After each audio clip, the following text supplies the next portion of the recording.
토론회를 시작하도록 하겠습니다. 바쁜 일정 가운데도 제56차 가총 토론에 참석해 주신 여러분입니다. 저는 가총 정책연구소 전문위원 이용식입니다. 우리 과총에서는 창조경제 2년차를 맞이하여 글로벌 이슈로 중요성이 확대되고 있는 기후변화에 대응하기 위한 독일과 한국 사례를 살펴보고 향후 정책 방향을 모색하고자 이번 토론회를 마련하였습니다. 오늘 포럼은 동시 통역이 지원이 됩니다. 따라서 테이블에 놓인 수신기에 이어폰을 꽂으신 후 전원을 켜시고 채널 1번에 맞추시면 동시 통역기를 사용하실 수 있습니다. 아울러 오늘 포럼은 인터넷과 모바일을 통해서 생중계를 하고 있습니다. 그럼 지금부터 창조경제 2014 녹색과학기술 중소기업을 위한 녹색제조산업 토론회를 시작하도록 하겠습니다. 먼저 박재원 한국과총 부회장님의 대회 인사 말씀을 전해 듣도록 하겠습니다.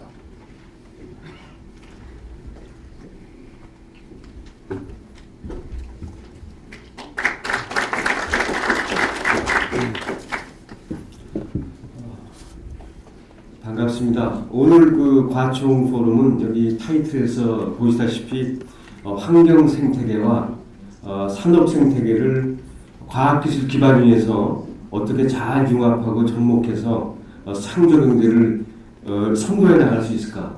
그 구체적인 방안을 모색하는 자리가 되겠습니다. 녹색 성장하고 녹색 성장 정책, 그린 그로스와 그린 뉴딜이라고 하는 단어에서 나타나듯이 이런 그 녹색 성장과 녹색 성장 정책의 시발점은 본격적인 시발점은 사실상 지난 2009년도에 우리 대통령이 덴마크 코펜하겐에서 열린 제15차 유엔기후변화협약 당사국총회 이른바 코프15에 참석한 일이라고 볼 수 있겠습니다. 그를 시발로 해갖고 이후에 글로벌 녹색 경제 질서를 주도하겠다는 생각에서 G20 서울 이니셔티브를 2010년도에 선언했습니다. 그 연장선상에서 우리는 GGGI 글로벌 그린 그로스 인스티튜트 연구소를 만들고 또 글로벌 클라이밋 펀드 녹색 기후 그 펀드를 만들었습니다. 그리고 이어서 GTC 글로벌 테크놀로지 센터를 잇따라 이렇게 조성한 바가 있습니다. 이어서 올 12월에는 페루 리마에서 코프 22 이제 개최가 되게 돼 있고 또 교토 프로토콜의 마지막 그 협상이라고 할 수 있는 코프 21이 2015년도에 그 프랑스에서 예정이 되어 있습니다. 그것을 마지막으로 해서 앞으로 어떤 세계적인 그 툴이 만들어질까 이렇게 이제 모색하는 그 시간이 되겠습니다만은 코프 15서부터 지금까지 연장선상에 본다면은 상당히 많은 우여곡절이 있었고 변화가 있었습니다. 그럼에도 불구하고 녹색 성장이라고 하는 그것은 21세기에서 정치, 경제, 사회의 중행이라고 하는 데서는 그 이론의 여지가 없다고 봅니다. 지난 정부가 지식경제 하에서의 녹색 성장이라고 한다면은 이번 정부는 창조경제 아래서의 녹색 성장이 되겠습니다. 아시듯이 창조경제는 과학기술과 ICT를 기반으로 운영되는 경제 체계인 만큼 특히 과학기술과 녹색성장의 관계는 동전의 앞뒤이면서 또한 자동차의 양육이라고 할 수 있겠습니다. 이런 점에 주목하여서 오늘 포럼이 진행되었으면 하는 바람이 있습니다. 오늘은 좀처럼 모시기 힘든 분을 뵙게 됐습니다. 그동안 제가 녹색성장위원회에서 모셨던 이승훈 위원장님이 참석해 주셨습니다. 이승훈 위원장님 나중에 인사드리겠습니다만 참석해 주셨고 이분은 특히 공학과 경제학을 넘나주신 분이라서 오늘 포럼에 특별히 신경을 써주신 것 같습니다. 고맙습니다.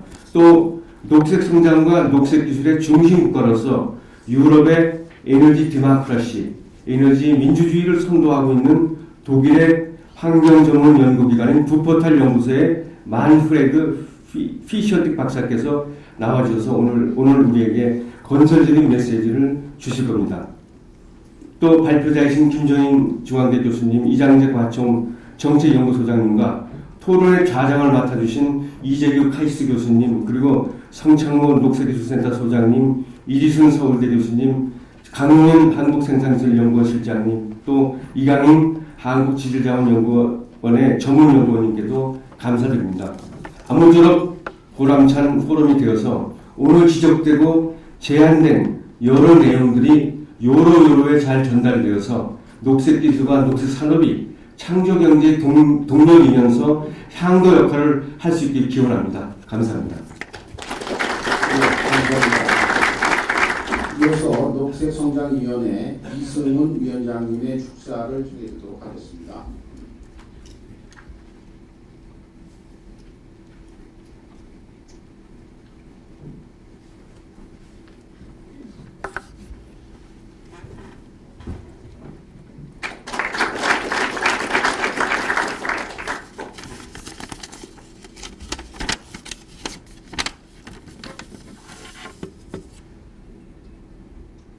네, 지금 모두의 곽재원 부회장님 말씀이 계셨습니다만 녹색 성장의 핵은 녹색 기술입니다. 오늘이 마침 녹색기술센터의 창립 1주년 기념 행사이기도 하고 해서 이 자리에 서게 된 것을 대단히 기쁘게 생각합니다.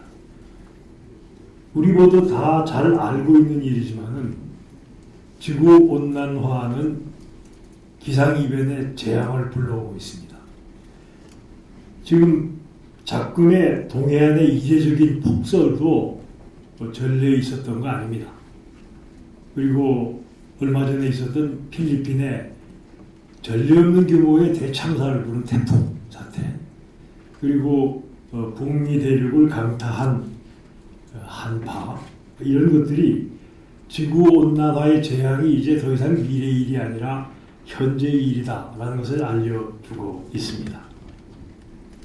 이제 과학자들이 밝힌 바에 의하면 CO2 이큐벌런트 450, 550 ppm을 넘기면 우리가 당할 기상이변의 재앙이 지금보다 훨씬 더할 거라고 합니다.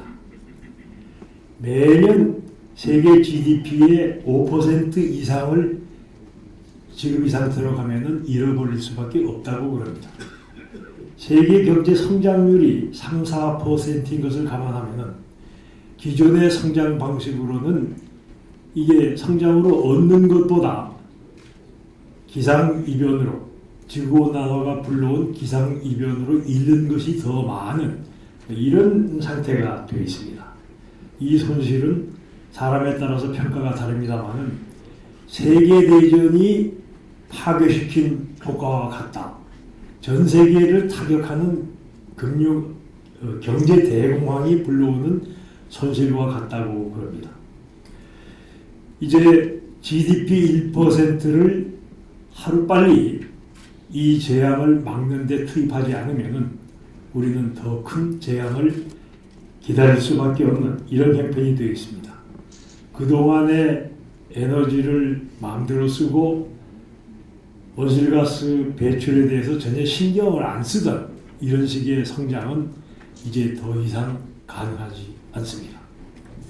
물론 나라에 따라서는 그런 갈색 성장을 나무라라하고 고집할 수 있겠죠. 그러나 이건 뒤집어 말하면은 기상이변이라는 재앙을 초래해서 전 세계를 공격하는 세계에 대한 적대 행위로 간주될 수도 있습니다. 그렇게 되면은 세계의 다른 나라가 마찬가지 수준의 전쟁 수준의 보복을 아니한다고 말할 수 없습니다. 지금은 협의 중입니다만은 누구도 이 갈색 성장을 버리고 새로운 시대의 성장인 녹색 성장을 할 수밖에 없다. 이거를 우리가 인정하지 않을 수 없고 어느 나라도 이것을 거부할 수 없는 이런 실정입니다. 이 녹색 성장을 이끌어가는 핵은 역시 녹색 기술입니다. 온실가스 배출을 적게 하면서도 더 생산성을 높일 수 있는 기술. 이건 기술밖에 해결할 수가 없습니다. 그래서 과학기술계에 종사하시는 여러분들의 역할이 그 어느 때보다도 중요하고 앞으로 번영은 이 녹색 기술을 어느 나라가 먼저 선점하느냐에 있다고 해도 과언이 아니겠습니다. 이제 우리는 더 이상 갈색티를 고집할 수 없는데 그러나 우리가 그 많은 돈을 들여가지고 이렇게 놓은 설비와 기술을 아직도 잘 돌아가고 있는데 이것을 버리고 똑같은 돈, 더 많은 돈을 들여서 새로운 녹색 틀을 마련해야 한다는 것은 굉장히 고통스러운 일이고 별로 하고 싶지 않은 일입니다. 그러나 누가 먼저 하느냐에 따라서 국가 경제의 성쇠가 엇갈리는 이 중대한 시점임을 감안해서 우리는 녹색 성장의 시대를 남먼저 마련해야 하겠습니다. 지금 정부에서는 2020년 BAU 대비 온실가스 배출 30% 절감의 로드맵을 마련했습니다. 로드맵을 마련하는 과정을 쭉 살펴보면서 과연 이 목표를 달성할 때 우리 경제의 모습이 어떤 것인가를 심각히 생각해 봤습니다. 제가 생각하기에는 기술 발전 없이는 도저히 감당할 수 없는 모습입니다. 그래서 이것을 너무 시기상조 아니냐 하고 말하는 산업계의 목소리가 있는 것을 알고 있습니다만 결국 녹색 성장 시대로 들어가야 하고 누구보다 먼저 녹색 기술을 개발해내야 하고 하는 것이 앞으로의 길이라면 어려움을 다른 나라보다 먼저 겪는 것이 오히려 국익에 맞는 일이다. 이렇게 믿기에 이르렀습니다. 이제 내년부터는 배출권 거래제도 시작이 됩니다.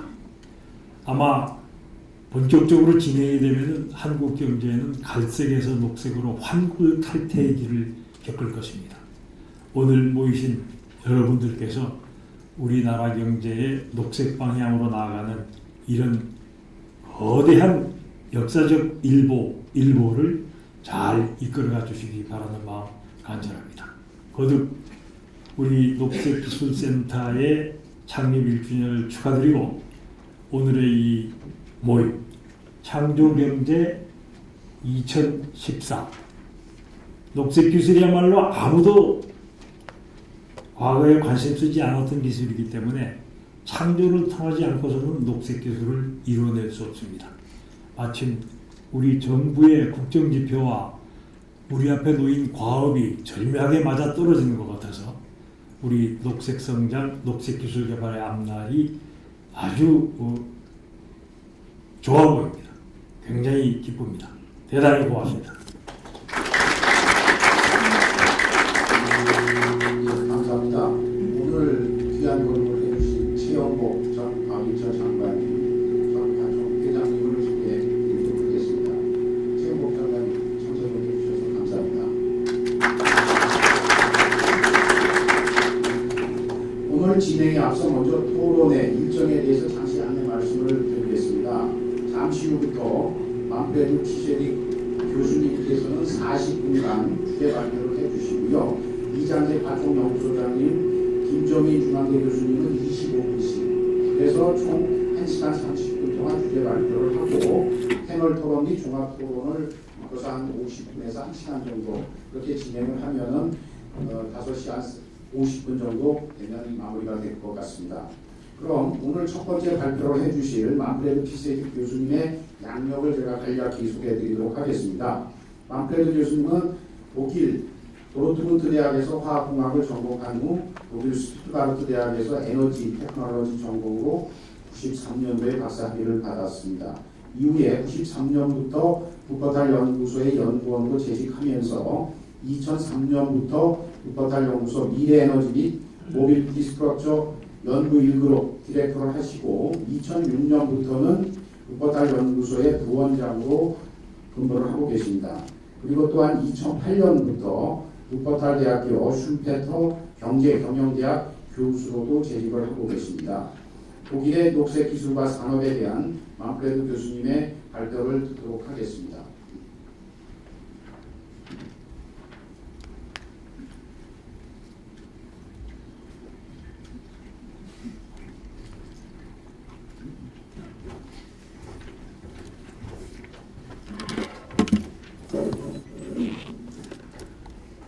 So, good afternoon, ladies and gentlemen. First of all, I have to apologize for my voice. It's a little bit, I have a little bit of problem with my throat. Nevertheless, good afternoon from my side as well. And thank you very much for the invitation. It's really a pleasure to be here and a pleasure to have the opportunity to discuss with you the field of green technology and industry in Korea, but also in Germany. So I was asked to give a presentation about green technology and industry in Germany, and I will have a brief look on the status, on the prospects of green technology in Germany, and I was also asked to discuss the role of scientific institutions in the context of green technology to trigger innovations and to trigger market deployment. So against that background, I prepared a presentation which is more or less ordered in 3 different blocks. So actually I will start with status and prospects of green technology and industry in Germany. And I will a little bit focus on energy and climate technologies. In the second part of my presentation, I will talk about the policy background of these green technology development in Germany, because it's a main element to foster green markets in our country and to foster and support technology development. And after that, in the third block, and I hope a little bit time remains, I will talk about the role of scientific institutions to trigger innovations and market deployment. And of course, I will try to use the case study of my institute to explain the role of scientific institutions. Okay, so let's start with status, prospects, and of green industry in Germany. So first of all, I would like to raise a more general aspect, and I would like to talk about that technology markets in general are driven very often by global megatrends.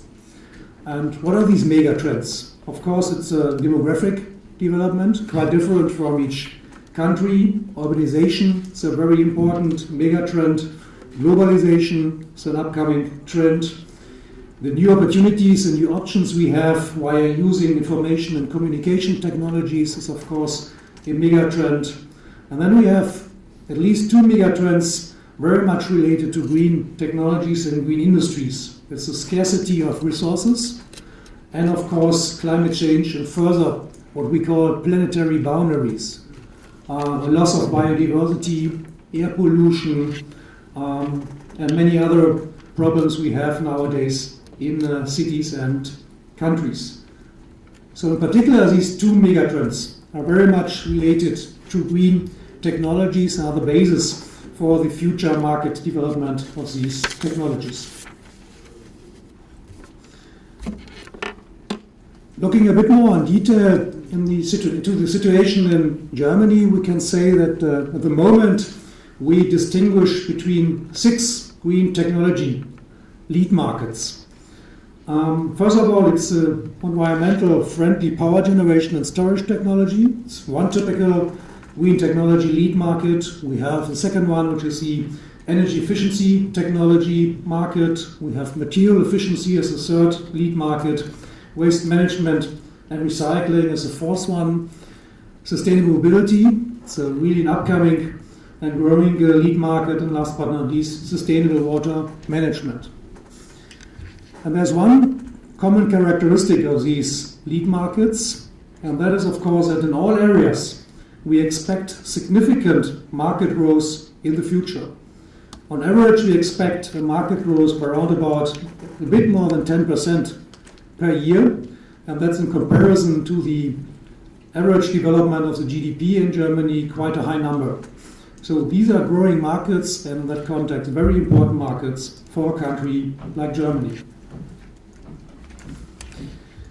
These markets comprise a variety of different technology lines. So it's not one core technology we have in mind when we talk, for instance, an example here about environmental friendly power generation and storage technology. So it's not one single option we have in mind, but these markets comprise very, very different technologies.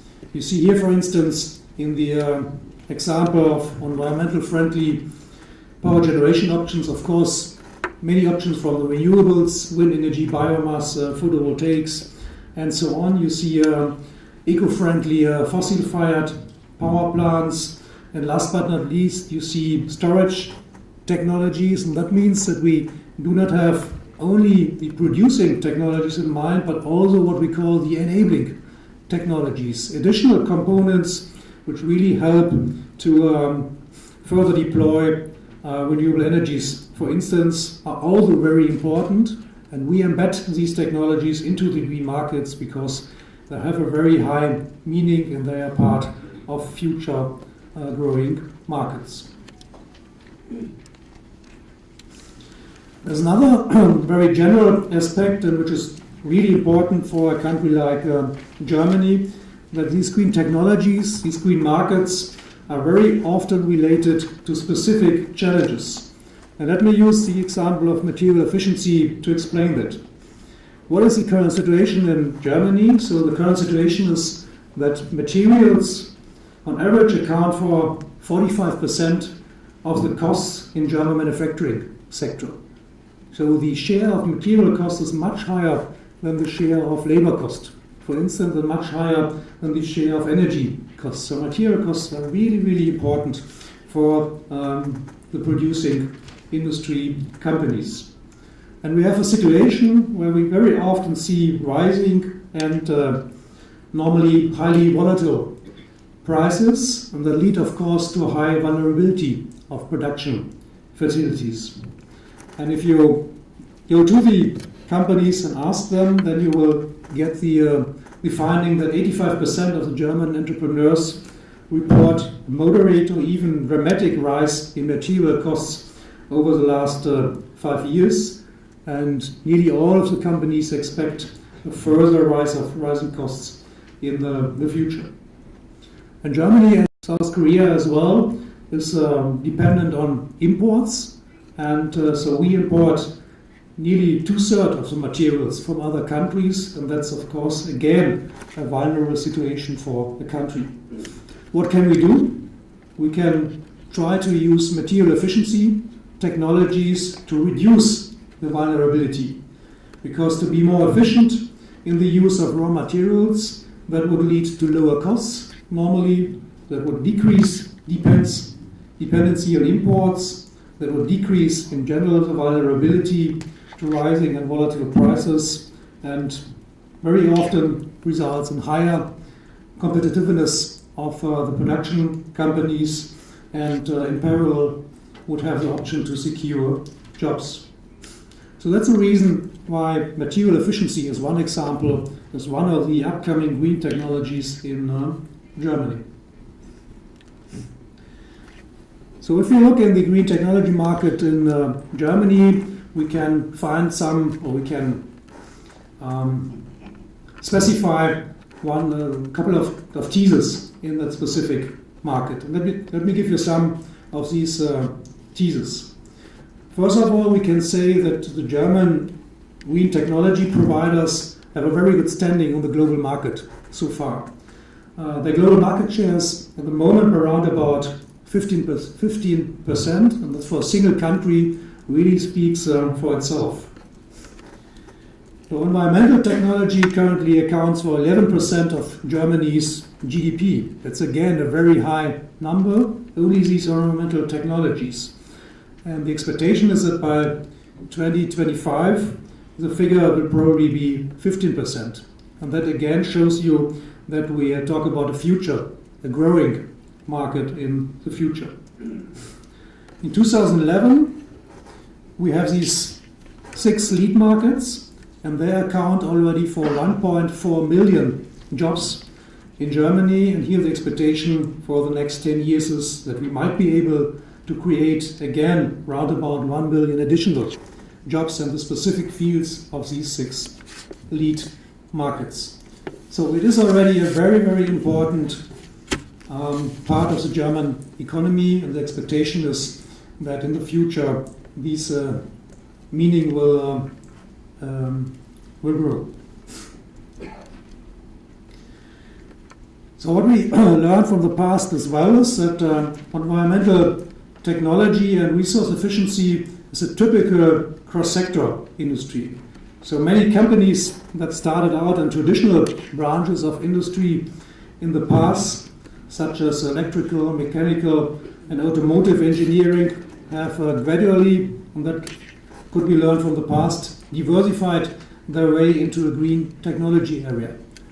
I put one example on the screen here. It's an example of a very traditional company working or producing gearing mechanism, a very old company located in the northern part of Germany. It's so-called the Flender company, more than 100 years old.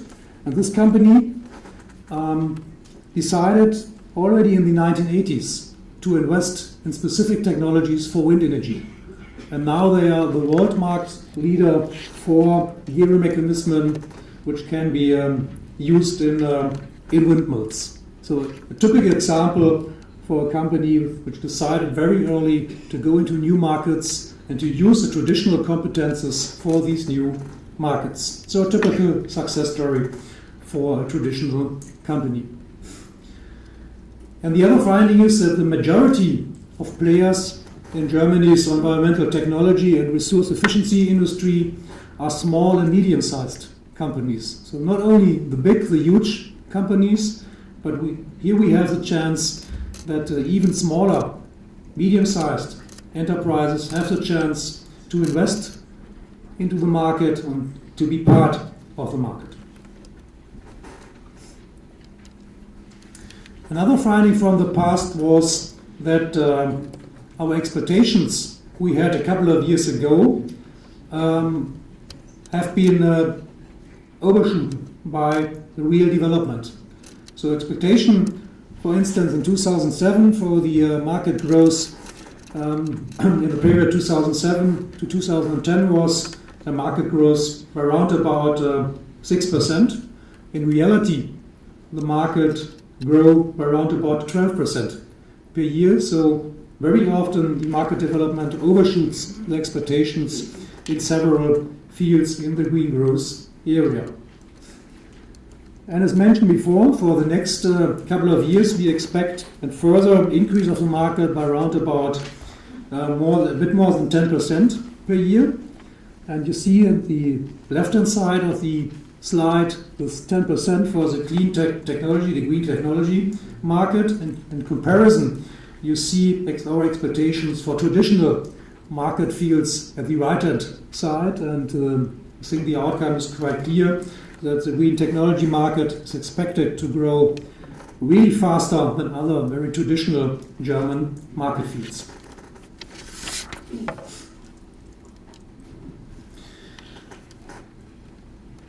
I talk a lot about technologies, but I think it's very important to mention that green technologies are not only hardware-oriented business, but they are combined with a lot of different services as well. So the jobs we created are not only jobs in production facilities, but in the service units and the service-oriented enterprises as well. So you have jobs in engineering companies, you have specific jobs dealing with trade, with logistics. So it's not only the hardware production, but it's an additional job motor for service-oriented industries as well. And that leads me to an important slide from my point of view, that if we talk about green technologies in the future, it's really important to have in mind that not only technological innovations are key.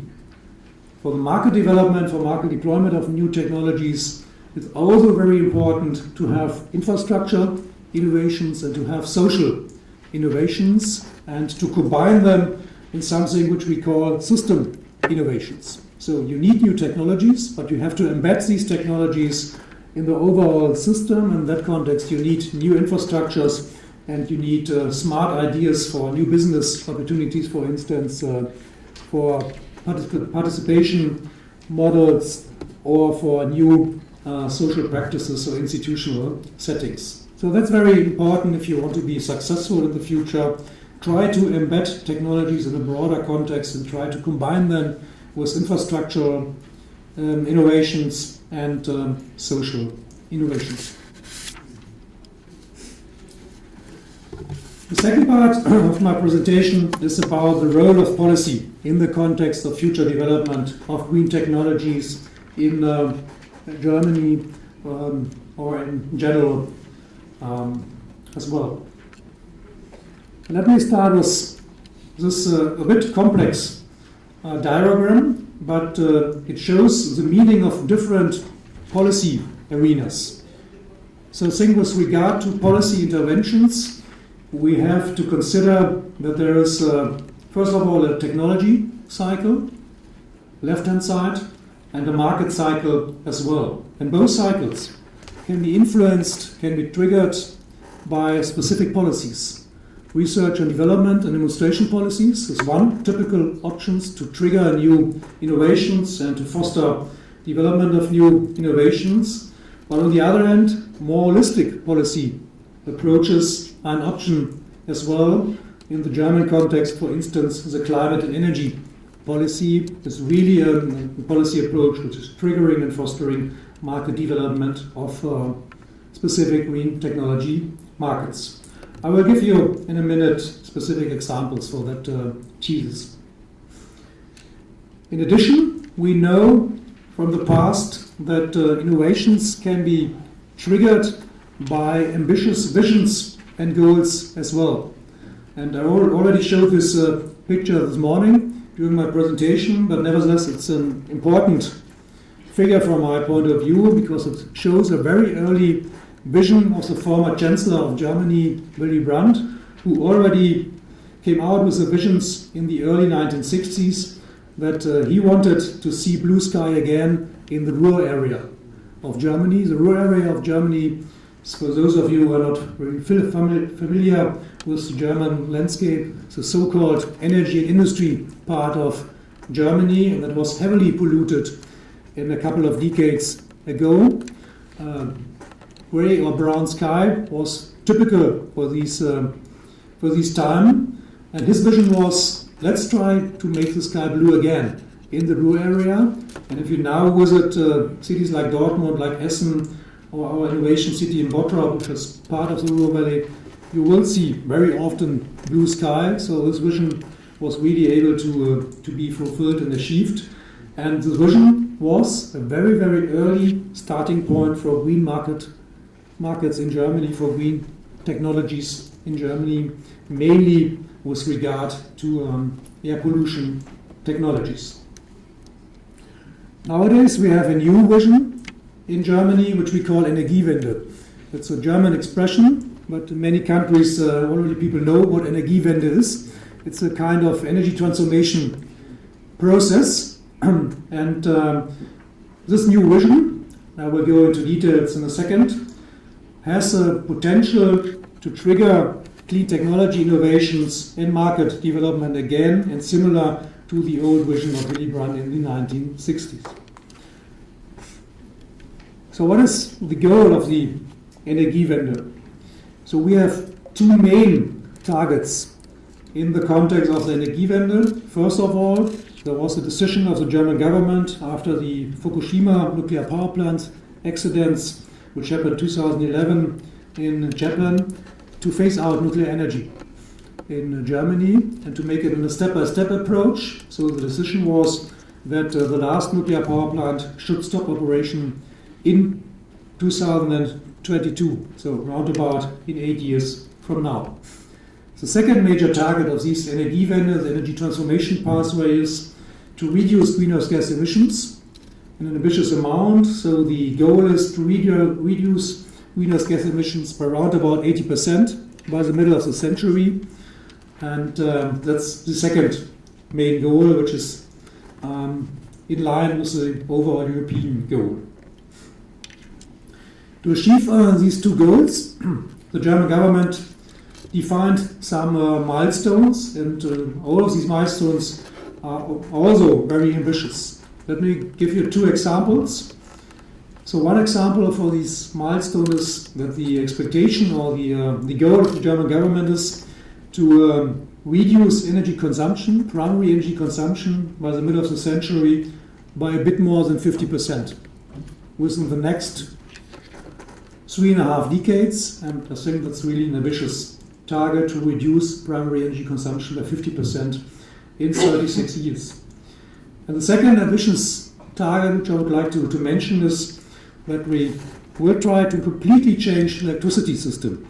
In Germany, nowadays we have around about 20% renewables in the system, wind, solar, biomass, and 80% fossil and nuclear.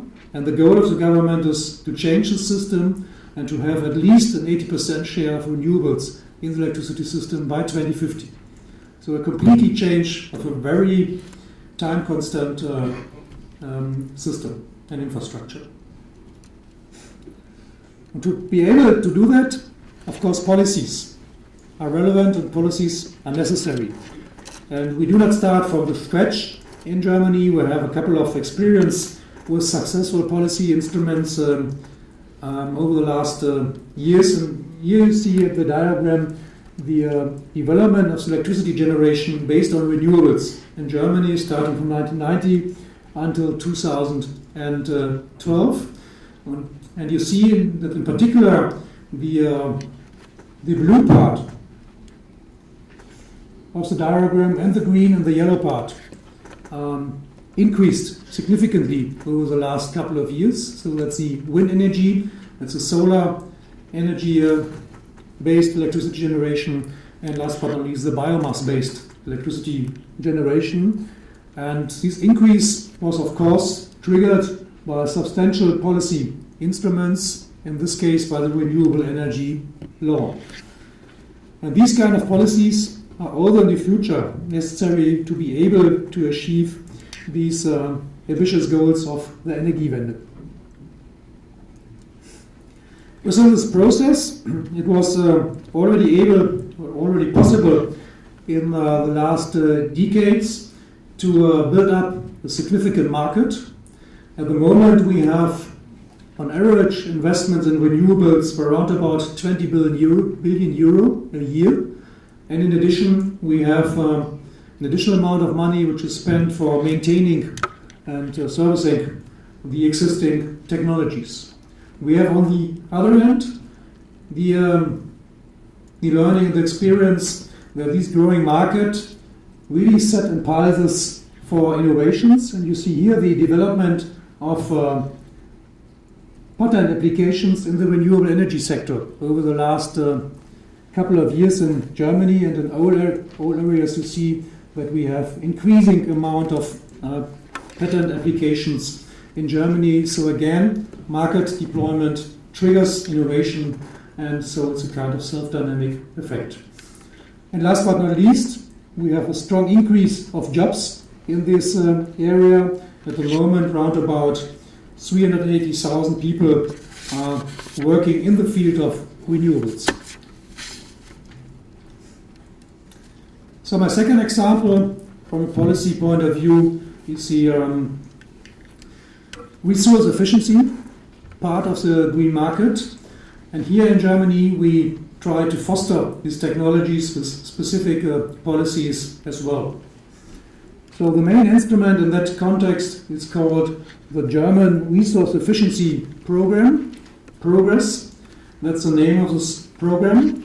And what are the goals of this program? First of all, the goal is to decouple economic growth from resource use, to reduce environmental impacts of resource use, and to improve the sustainability and competitiveness of the German industry. So three main goals of this specific policy instrument. In parallel to this general policy, we developed some capacity building mechanism in Germany to foster and to support resource efficiency in companies, for instance, and we have at least 4 of these elements. First of all, we have what we call the German Material Efficiency Agency that was founded 8 years ago, and an institution which provides information and increased public awareness of the importance of material efficiency, and it's an agency which encourages companies to realize material information, their material efficiency potentials. So it's an agency which has the target to inform companies that material efficiency is very important for the company and for the competitiveness of these companies. Then we have the so-called German Mineral Resource Agency that was founded just 4 years ago. And this agency has the target to provide knowledge, a knowledge base on critical mineral resources, because as importing country, that's very important for us to be aware of our vulnerability. So this agency has the task to raise awareness in that context.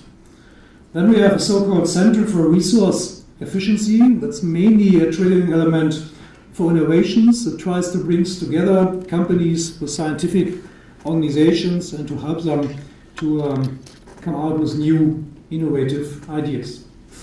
And last but not least, a kind of network organization, the National Resource Efficiency Network. So the task of this network is to bundle know-how and experience, bring people together from very different fields, from economy, from science, from policy, with regard to material efficiency.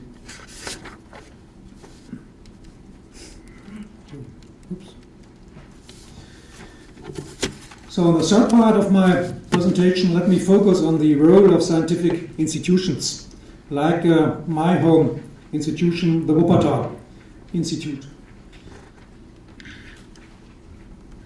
So what we are doing in this case, I will try to explain at least briefly in the last, let's say, 10 minutes of my presentation. So first of all, let me start with the mission of our institute, and then you will see that the mission of the institute is very much linked with green technologies, with green markets, and with all the elements I discussed before. So the main mission of the institute is to explore and to develop models, strategies, and instruments to support sustainable development at very different levels. We work at the local level in Germany, in the region, we work on the national level, and we work on the international level as well. So we are dealing with the sustainability triangle. That means that we do not focus only on ecological aspects, but we embed ecological aspects in the economy and in the society. And we try to work as a kind of proactive research body, not only do reflective research, but to be proactive, and that means that we try to initiate technological and social innovations that have the potential to decouple economic growth from nature use. So we are a typical think tank, so to speak. We are working at the science, policy, society interface. We are completely independent. So we are not part of a university, we are a completely independent institution, and the role of the institute is to work a little bit as a connecting point between basic science, which is normally located at universities, and policy and business and the society. And we do that in a very inter- and transdisciplinary way, and we are aiming for what we call transformative research to help the scientific competences to realize transformation processes. So the institute was set up around about 23 years ago, and the funding impulse came from Johannes Rau. He was a former prime minister of one of the biggest Bundesland in Germany, North Rhine-Westphalia, and later he was president of Germany, and he gave the funding impulse for the institute. And the rationale behind the foundation of the institute was, first of all, that this country, North Rhine-Westphalia, is a central country when it comes to energy and industry in Germany. So high density of energy utilities, high density of industrial companies. And his impression was in former days that it would be good to have for such kind of country an institute which is thinking on long-term perspectives, and which try to have the vulnerability of the country in mind. And he was already aware 20 years ago that growing environmental pressure will lead to a necessity to shape economies in a different way and in a more environmental friendly way. And that, of course, is for energy and industry oriented country a vulnerable situation, and you have to deal very early with these kind of transformation possibilities. So that was the starting impulse from Johannes Rau in those days. And then he acknowledged that in those days there was a lack of independent science-based knowledge, and there was a lack of unconventional think tanks. So we had some of these institutions in the United States, but in Germany in those days there were no kind of these independent think tanks. And in that context he decided we should have such kinds of institution, and he gave the starting impulse for the creation of the Wuppertal Institute. And many people ask me, why Wuppertal? You have so famous other towns in Germany, and the easy answer is Johannes Rau was born in Wuppertal, and he wanted to make something for his hometown. So what is the task of the Wuppertal Institute, and what do we do when we are not spending our days in South Korea? We're working along what we call the transition cycle. That means that we have four main pillars of our work. First of all, we try to gain more system knowledge, to learn more about how systems are working, what are the interactions in a system, how people, how business people, how decision makers in the policy arena, how do they come to their decisions? What are the interactions between all these different stakeholders? So to get more system knowledge is one main part of our daily work. The second part is that we try to gain more knowledge about targets. This morning we had already a discussion about innovation cities, driven by greenhouse gas mitigation strategies, for instance. And I already mentioned that it's good to have an ambitious target, but it's better to have a target system, to embed one specific target in the broader context of different targets. Because let me again use the example of the cities. The citizens of cities are normally looking for better living conditions, more quality of life. They are not looking for the reduction of greenhouse gas emissions. So you have to combine these reduction target with an improvement of living standards, and then you have a chance to be successful in the transformation process of the city. So target knowledge is really, really important. The third pillar is that we try to initiate experiments. As I mentioned before, we try to work as a proactive scientific body. That means that we try to develop and to initiate experiments having the potential to trigger transformation processes. And last but not least, the scientific institution, we try to learn from these experiments and try to diffuse the learnings and transfer the learnings into other areas. So my last four slides try to underline these four pillars, giving you some project or topic examples of our daily work. And let me start again with the system knowledge part of our work. So the main driver for this part of the work is, as mentioned before, to get a better understanding of the system, of the interactions within the system.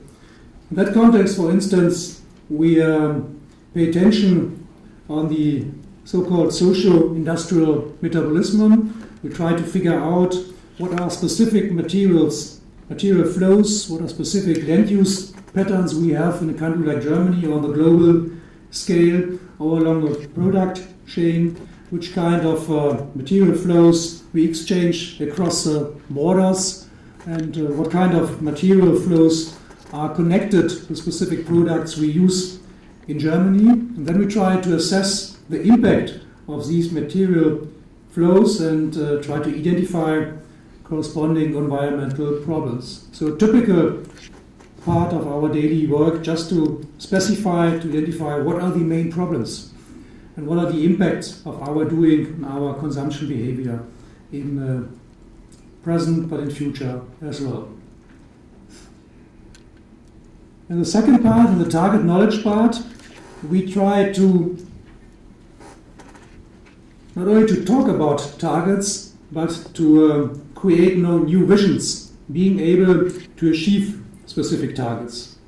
So one typical example of this exercise is a study we conducted on behalf of the company Siemens, which is one of the huge manufacturing companies in Germany. And in this study, we analyzed the German city of Munich, which is a huge city in the southern part of Germany, and I learned that you studied in Munich a couple of years ago. And so for this city, we try to develop a concept how the city of Munich can become more or less CO2 free within a 50 years period. Now you can ask why a company like Siemens is interested in such kind of study. So two answers. First of all, the headquarters of Siemens is located in Munich. So Siemens wanted to do something for their home bases, so for the city of Munich. And the other answer is very much related to green technologies. Siemens wanted to know which kind of technologies, which kind of strategies, which kind of infrastructure change is necessary if we want to transfer huge cities into more sustainable, more climate-friendly cities. And then Siemens went back to the own company portfolio and checked, do we already have these kind of technologies? Or is there a need to adapt our portfolio and to develop more technologies in the future? They did such kind of study with us for Munich and with other partner organizations for London, for Shanghai, and for Yekaterinburg, for different cultural areas, and that was the basis for the Siemens company to further develop their technology portfolio. So vision studies, concept studies as a basis for technology development, for setting R&D priorities. Some examples for the third pillar, transformation knowledge. The goal here is, as mentioned before, to initiate experiments, to observe the impact of these kind of experiments, and to check the impact of these experiments and innovations in a system. So in this context, we work closely together with cities, for example. So our projects in the so-called Innovation City Ruhr is a typical example. It's a huge experiment, a real-term experiment, where a city in the Ruhr Valley tries to reduce greenhouse gas emissions by 50% within a 10 years period. It's a quite ambitious target, and this city works as a kind of blueprint, as a role model for other cities in Germany, and we are the accompanying scientific partner of this city transformation process. In other contexts, we deal with something which we call living laboratories. That means that we try to develop new technologies or new business opportunities, new services in a kind of co-creation process between companies and the users. I will come back later on again to this example. So typical experiments we try to initiate and to implement in cooperation with, of course, companies or cities, and draw the learnings and come to a broad-scale application. And the underlying theory of this working field is what we call the transition concept. It's a kind of multi-level transition concept. It's a complex figure, I know, but it's very easy to read. So first of all, we have three different levels. We have the landscape. This is, for example, something which cannot really be changed easily, like demographical developments or social developments. Then we have the so-called regimes, like energy markets, like infrastructures, or like the policy framework. This can be changed. in certain times, and then we have the level of innovations, specific technology innovations or social innovations. And our main focus is on these innovations, and we try to identify innovations which have the power, the quality to change these regimes and to be able to help, for instance, to transform an energy system. So that's what we are looking for, these kind of niche innovations, these kind of experiments, having the power, the potential to change regimes like the energy system. And we do that very often with this experiment of living laboratories. What does that mean? That means that we try to bring together producers, companies, in a very early phase of innovation process with the later user of these technology. It's a kind of co-creation, co-design process. And here you see an example from the city of Bottrop, where we focus on heating technologies, heating services. And the idea is, first of all, to learn more about the heating behavior of the users, then to go in a common way, companies and user, in a kind of prototyping, co-creation process for new technologies, and then to go into field testing experiments and come out with new technologies, which are, in those cases, very often accepted by the users because the users have been part and participated in the creation process of these technologies. Two examples for these kind of products, we call them transformational products, very often products connected with low investments. You see a kind of dimming window which shows the air quality and the energy quality in a room. Very easy if you look outside their house, the dwelling, then you can see is everything in order. Then you can look outside. If something wrong, then you will see specific symbols in the window. Another feature is the so-called heat market. This heat market provides the user with a fixed amount of energy for the daily use, and then the user can allocate this fixed amount of energy, and he can say, okay, today I would like to have in my main room I would like to have a higher temperature, and he can do that. But the prices that he has to lower, for example, the temperature in the bedroom or in the kitchen.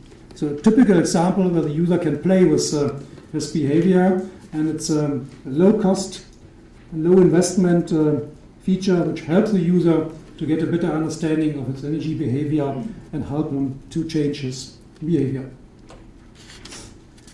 So the last pillar, as mentioned before, is the learning and upscaling pillar.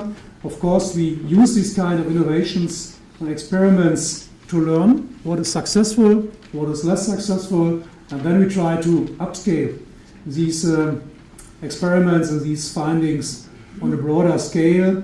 For instance, when we do some work for cities, we try to transfer the elements to additional cities, or one project, which is one of our biggest projects at the moment. It's so-called Big EE, Bridging the Information Gap to Energy Efficiency. That's a typical project where we create a global knowledge platform for energy efficiency measures in buildings. And we do that we use the competences we have not only in Germany, but in many other countries, and we bring these competences together and work, in this case, together with countries like China, like Brazil, and like India, and we create networks of competent scientists and companies in these specific countries, and together with them we provide this knowledge platform and help that these energy efficiency competence can find the way into the market.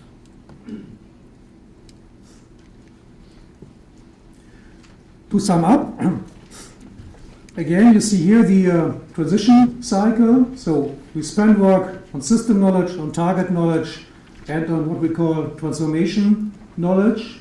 And we really believe that for the future, the relevance of target and transformational knowledge will become more, will increase. Besides that you know how the system is working, you need to know what is the goal of the transformation process. You need a better understanding about the targets. And of course, you have to gain experience for real-term transformation processes and then to transfer these experience into other arenas.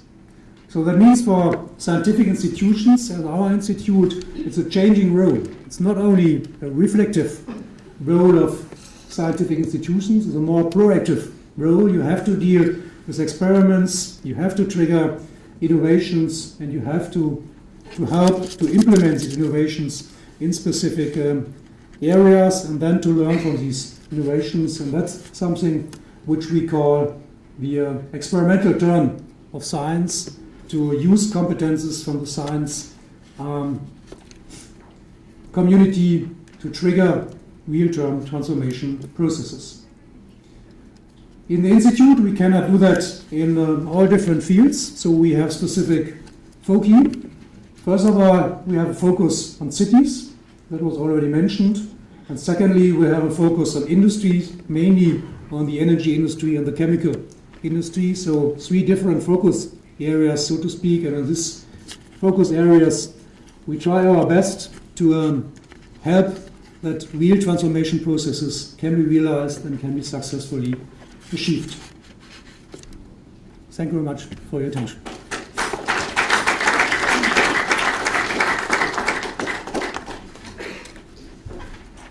네, 남대리 교수님 수고하셨습니다.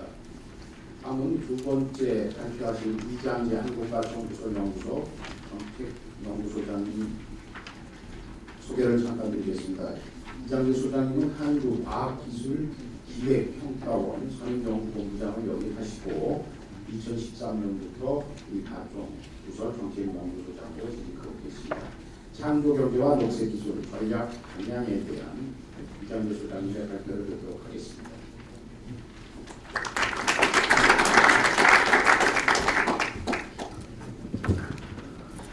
네, 감사합니다. 오늘 포럼이 피셜립 교수님의 독일 케이스를 기반으로 해서 한국의 정책 그리고 제조업 분야에서는 그린 매니팩처링 형태에서 어떻게 가야 될 것이냐 이런 구성으로 되어 있습니다. 그래서 제가 말씀드릴 부분은 저는 녹색 기술 분야 전문가는 아닙니다. 정책 전략 분석가 입장에서 우리의 녹색 기술 전략이 지금 창조경제 하에서 지금 상실되고 있다는 걸 좀 강조하고 이 부분을 창조경제 메커니즘에서 좀 수용을 하고 장기적으로 우리 국가 정책으로 좀 끌고 갈 필요성이 있다는 걸 좀 강조하려고 내용을 좀 구성했습니다. 제가 발표하는 내용은 크게 4파트로 구성되어 있습니다. 창조경제 시대가 뭔지 간략하게 한번 살펴보고요. 이러한 분위기 내에서 지금 국제 환경은 어떻게 변화되고 있는지 이걸 말씀을 드리려고 하고요. 아울러 그간 대한민국의 국가 녹색기술 전략이 어떻게 변화되어 왔는지를 좀 살펴보도록 하겠습니다. 그리고 창조경제 시대에서 요구되는 녹색기술은 어떤 건지를 살펴보고 마지막으로 국가 녹색기술 전략의 방향을 제안하도록 하겠습니다. 먼저 창조경제 환경 변화입니다. 아시다시피 대한민국의 발전은 세계적으로 유례가 없는 것입니다. 1960년대 1인당 GDP가 약 한 80불에서 아시다시피 2012년에 약 한 23,000불로 상승했습니다. 아울러 2012년에는 2050 클럽에 세계 7번째로 가입하는 국가가 됐습니다. 그럼에도 불구하고 지금 상당한 미래에 대한 전망이 좀 우울합니다. 아시다시피 지금 한국은행에서 전망한 걸 보면 지난해 저희 경제 성장률이 2.8%고 내년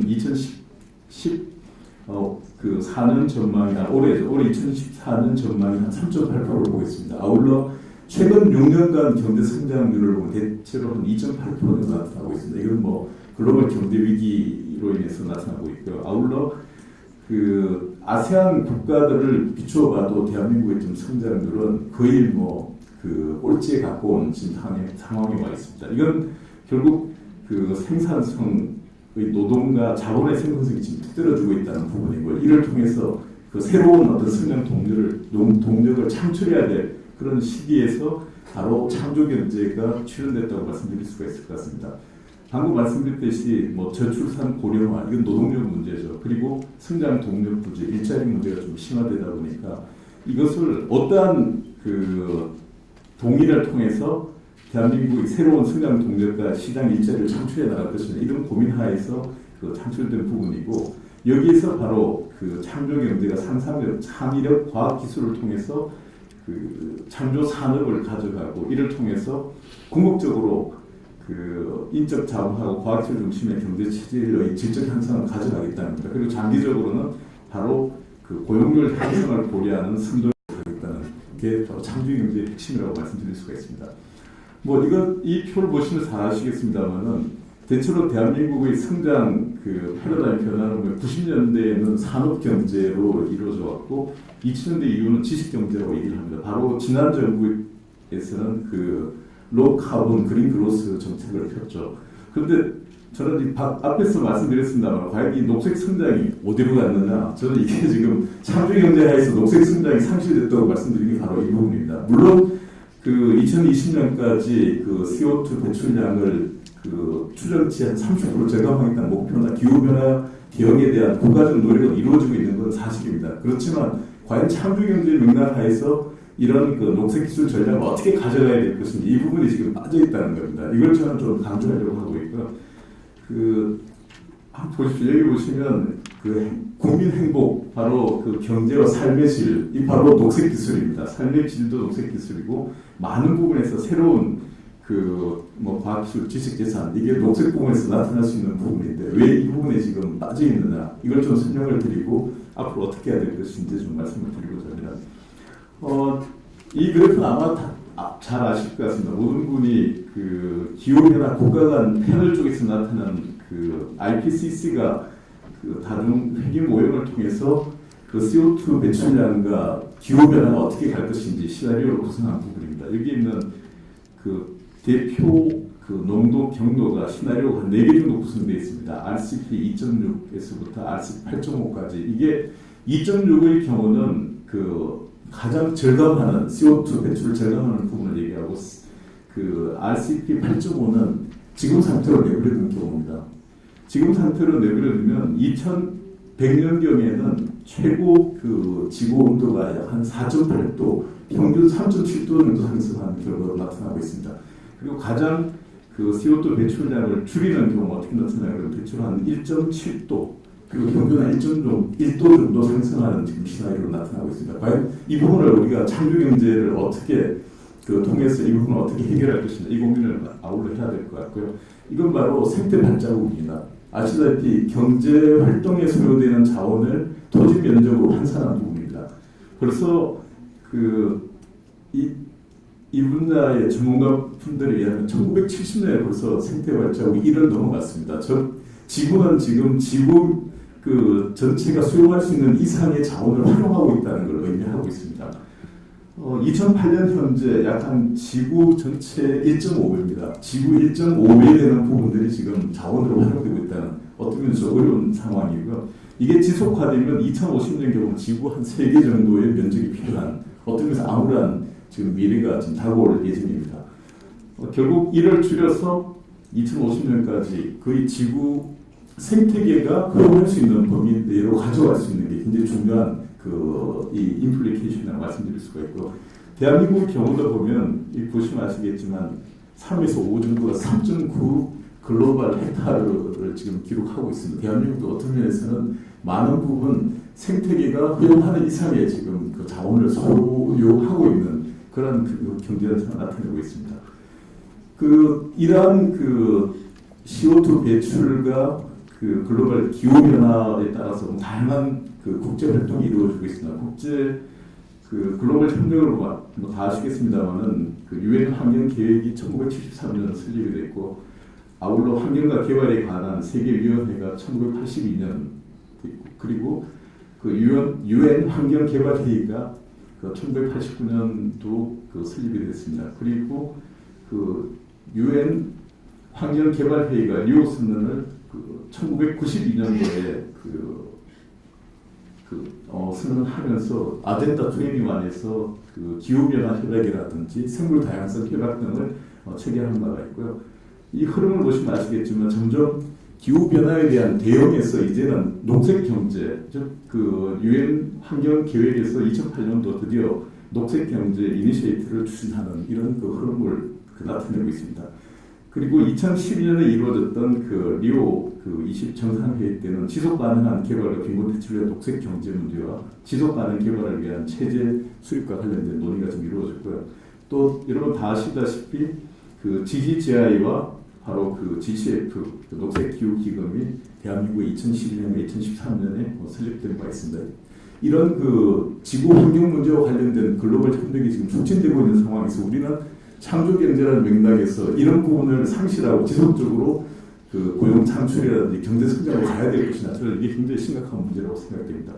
따라서 이러한 그 박근혜 정부의 경제 정책이 5년에 그칠 게 아니고 이제 그 지속 가능한 중장기적으로 가기 위해서는 바로 이러한 부분들을 다 수용을 해야 한다고 생각됩니다.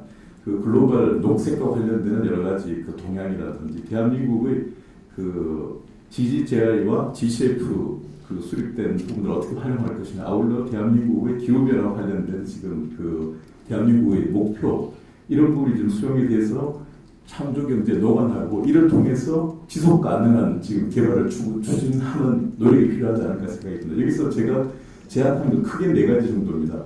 과연 창조경제와 기후변화, 녹색기술이 양립할 것이냐, 저는 공존해야 한다고 생각합니다. 이 부분이 굉장히 중요한 부분이에요. 그리고 국가 전략이 그 과거 그 전략의 연속이지만 창조경제에서 뭐가 달라질 것인지, 어떤 부분이 조금 더 그 중점이 두어지고 이를 통해서 우선순위를 통해서 충분히 나갈 것이냐는 부분이 굉장히 필요하다고 보고요.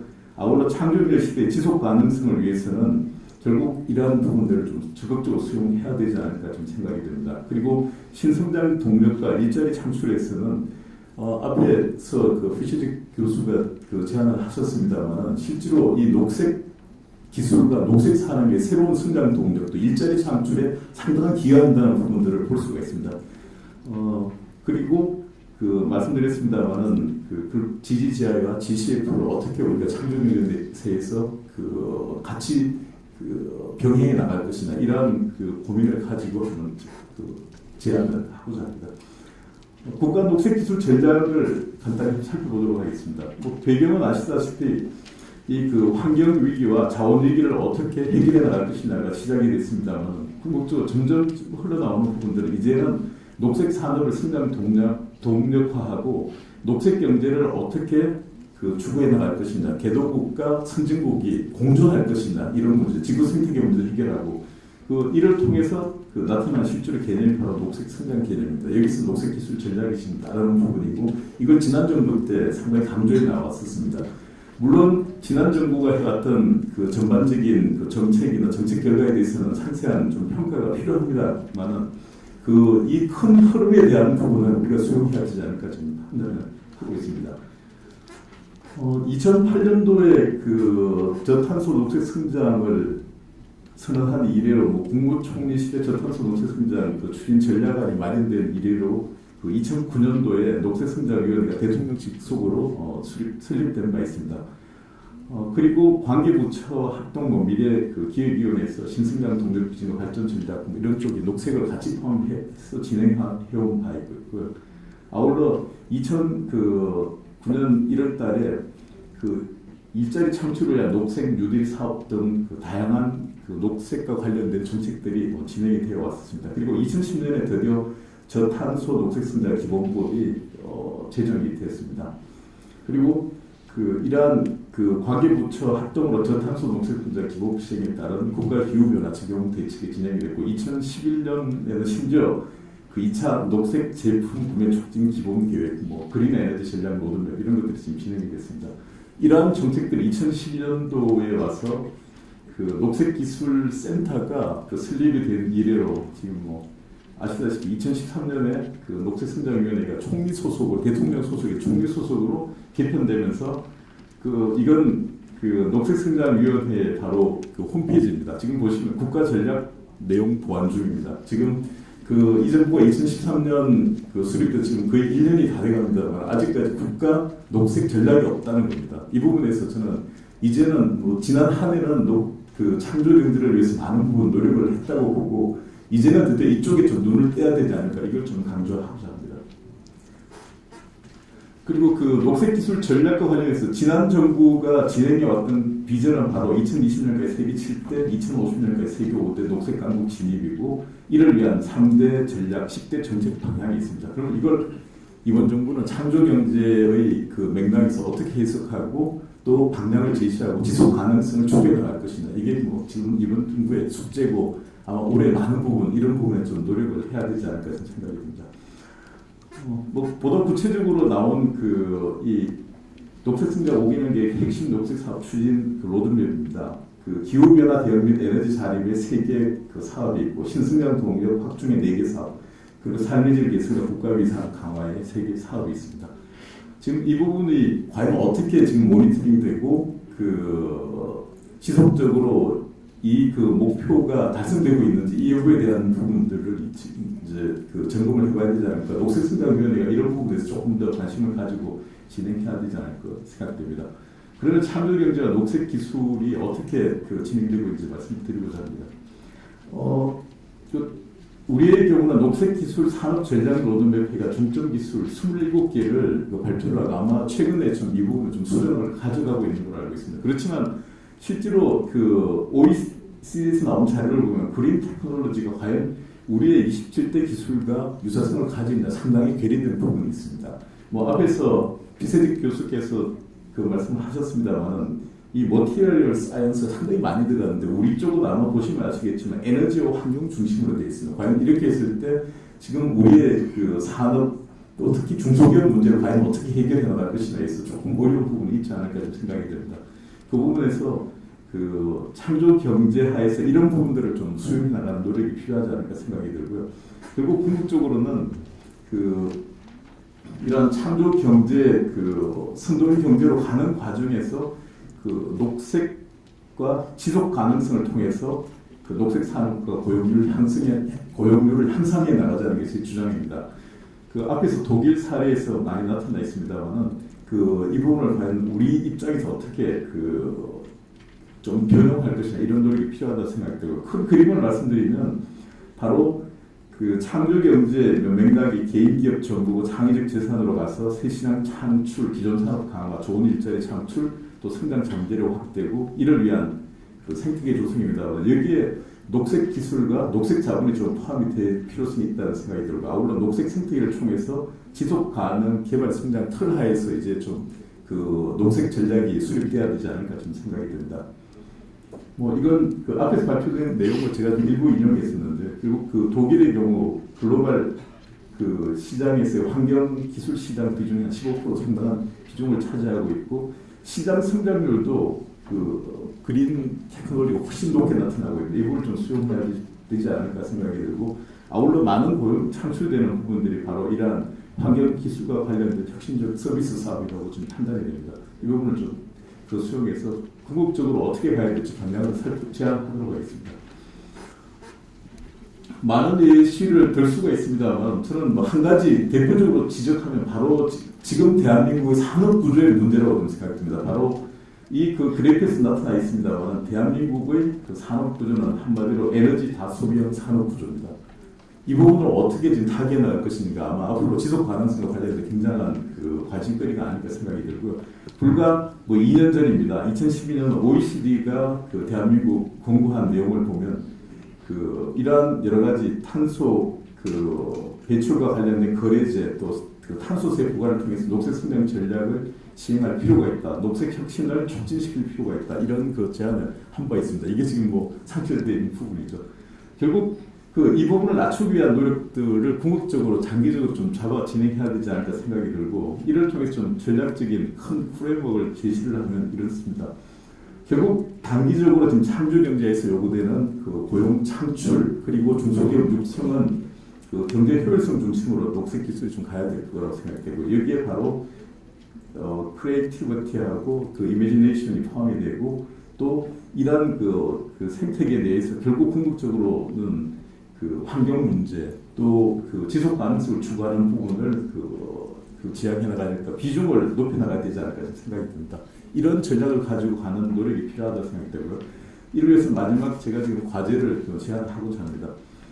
우선 그 녹색성장위원회 돌파구는 저는 그 에너지 저소비형 산업 구조를 어떻게 가져갈 것이냐 전략을 우선적으로 좀 가져갔으면 하는 생각이 있습니다. 이를 통해서 녹색 기술과 산업, 기후 변화에 대응하는 부분과 상조 경제 기조를 그 반영할 필요성이 있다고 생각이 들고, 바로 여기에서 그 글로벌 녹색 그 동향을 반영하고, 또 지난 정부가 그 제안했던 국가 전략을 창조경제 패러다임 속에서 좀 변화시키는 노력들, 그리고 그 궁극적으로 그 이번 정부의 궁극적인 목표가 아시다시피 뭐 일자리 창출입니다. 중소기업 육성. 그러니까 산업 쪽 중심의 녹색을 그 가져가고 점차 기술적으로 좀 중장기적으로 좀 전환해야 되지 않을까 좀 생각이 들고요.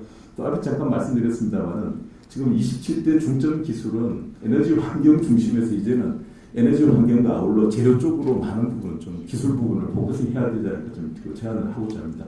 그리고 녹색기술센터가 지금 이제 설립된 상황에서 그 GGGI와 GCF 그리고 기후변화센터와 공동으로 해서 국제협력과 아울러 또 그 이 녹색 그 ODA 사업 등을 통해서 적극적으로 이 그 국가 전략을 그 창조경제하에서 녹색기술 전략을 좀 수립하고 이 방향으로 추진해 나간다 그러면 우리 경제가 그 창조경제 5년만이 아니고 이제는 지속 가능한 경제로 발전할 수 있는 기반을 마련할 것 같습니다. 뭐 이 측면에 제 발표는 마치도록 하겠습니다. 감사합니다. 예, 수고하셨습니다, 소장님. 그럼 세 번째 발제자 김정희 중앙대학교 교수님의 양력을 간략히 소개해드리겠습니다.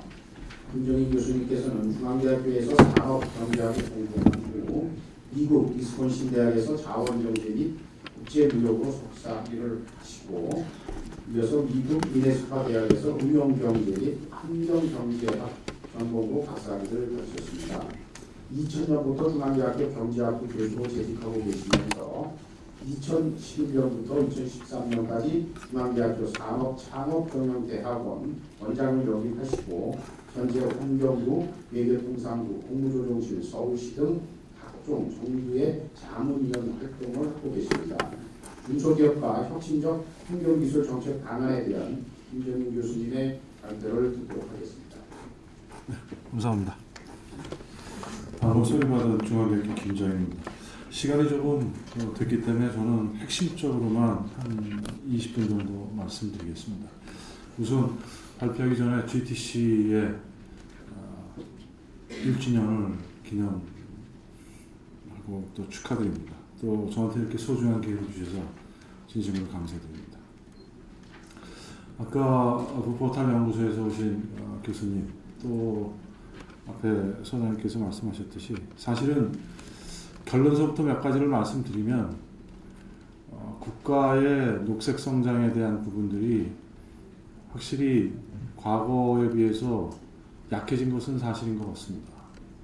근데 첫 번째로 가장 중요한 것은 여기 많은 그 녹색 기술에 관련되어 있는 분들이 많이 계시는 걸로 알고 있는데, 가장 중요한 것은 정책에 대한 지속성을 계속 주장해야 될 필요가 있다.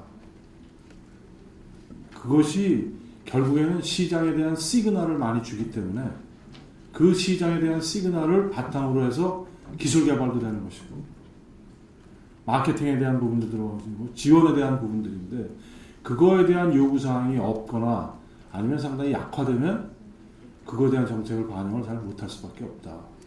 그래서 저는 그 관계되는 모든 분들이 정책에, 우리나라 정부가 지금까지 외람되지만 많은 부분에 있어서 좋은 정책을 만들어 놓고는 이것이 정권이 바뀌거나 그러면 그 정책에 대한 부분들이 퇴색된 부분들이 많이 있습니다. 그래서 그런 부분은 특히나 녹색에 있어서는 이제는 아니라고 봅니다. 왜 그러냐면 작년에 중국의 시진핑 주석이 한 말이 있습니다. 제가 석사 논문을 중국어로 썼는데요, 미국에서요. 앞으로 중국은 그린 GDP를 쓰겠다라고 했습니다. 지금 이 순간에도 북경을 중심으로 한 곳에는 스모그 현상이 너무나 심합니다.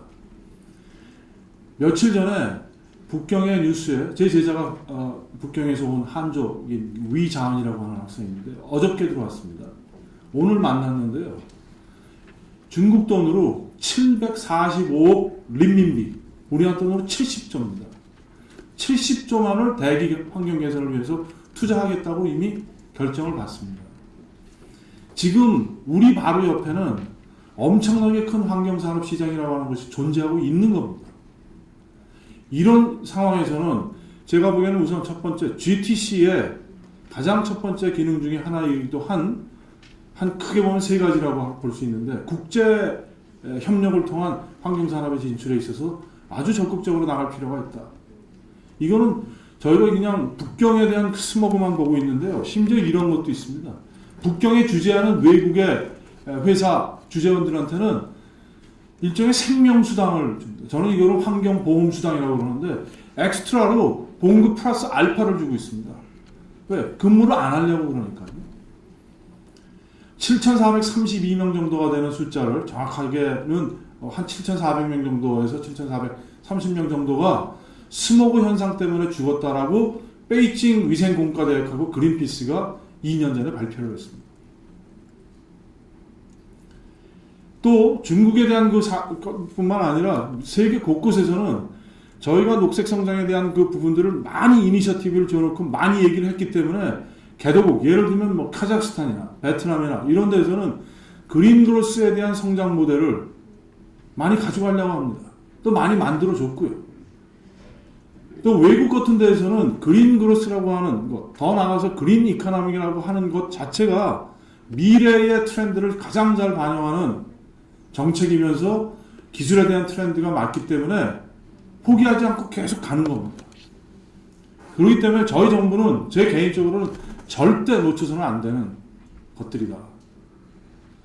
그렇기 때문에 기술에 관련되어 있는, 특히 녹색 기술에 관련되어 있는 분들 같은 경우에는 많은 얘기들과 제안과 또 그리고 아이디어와 이런 것들이 저는 필요하다고 생각합니다. 제가 기술하는 사람은 아니지만 정책하는 사람으로서, 경제하는 사람으로서 보게 되면 지금 이 순간은 저희들은 사실은 상당히 중요하다. 또 그리고 현 정부도 훨씬 그거에 대한 그 중요성을 많이 느끼고, 초창기에 비해서 많이 느끼고 있다고 느끼고 있습니다.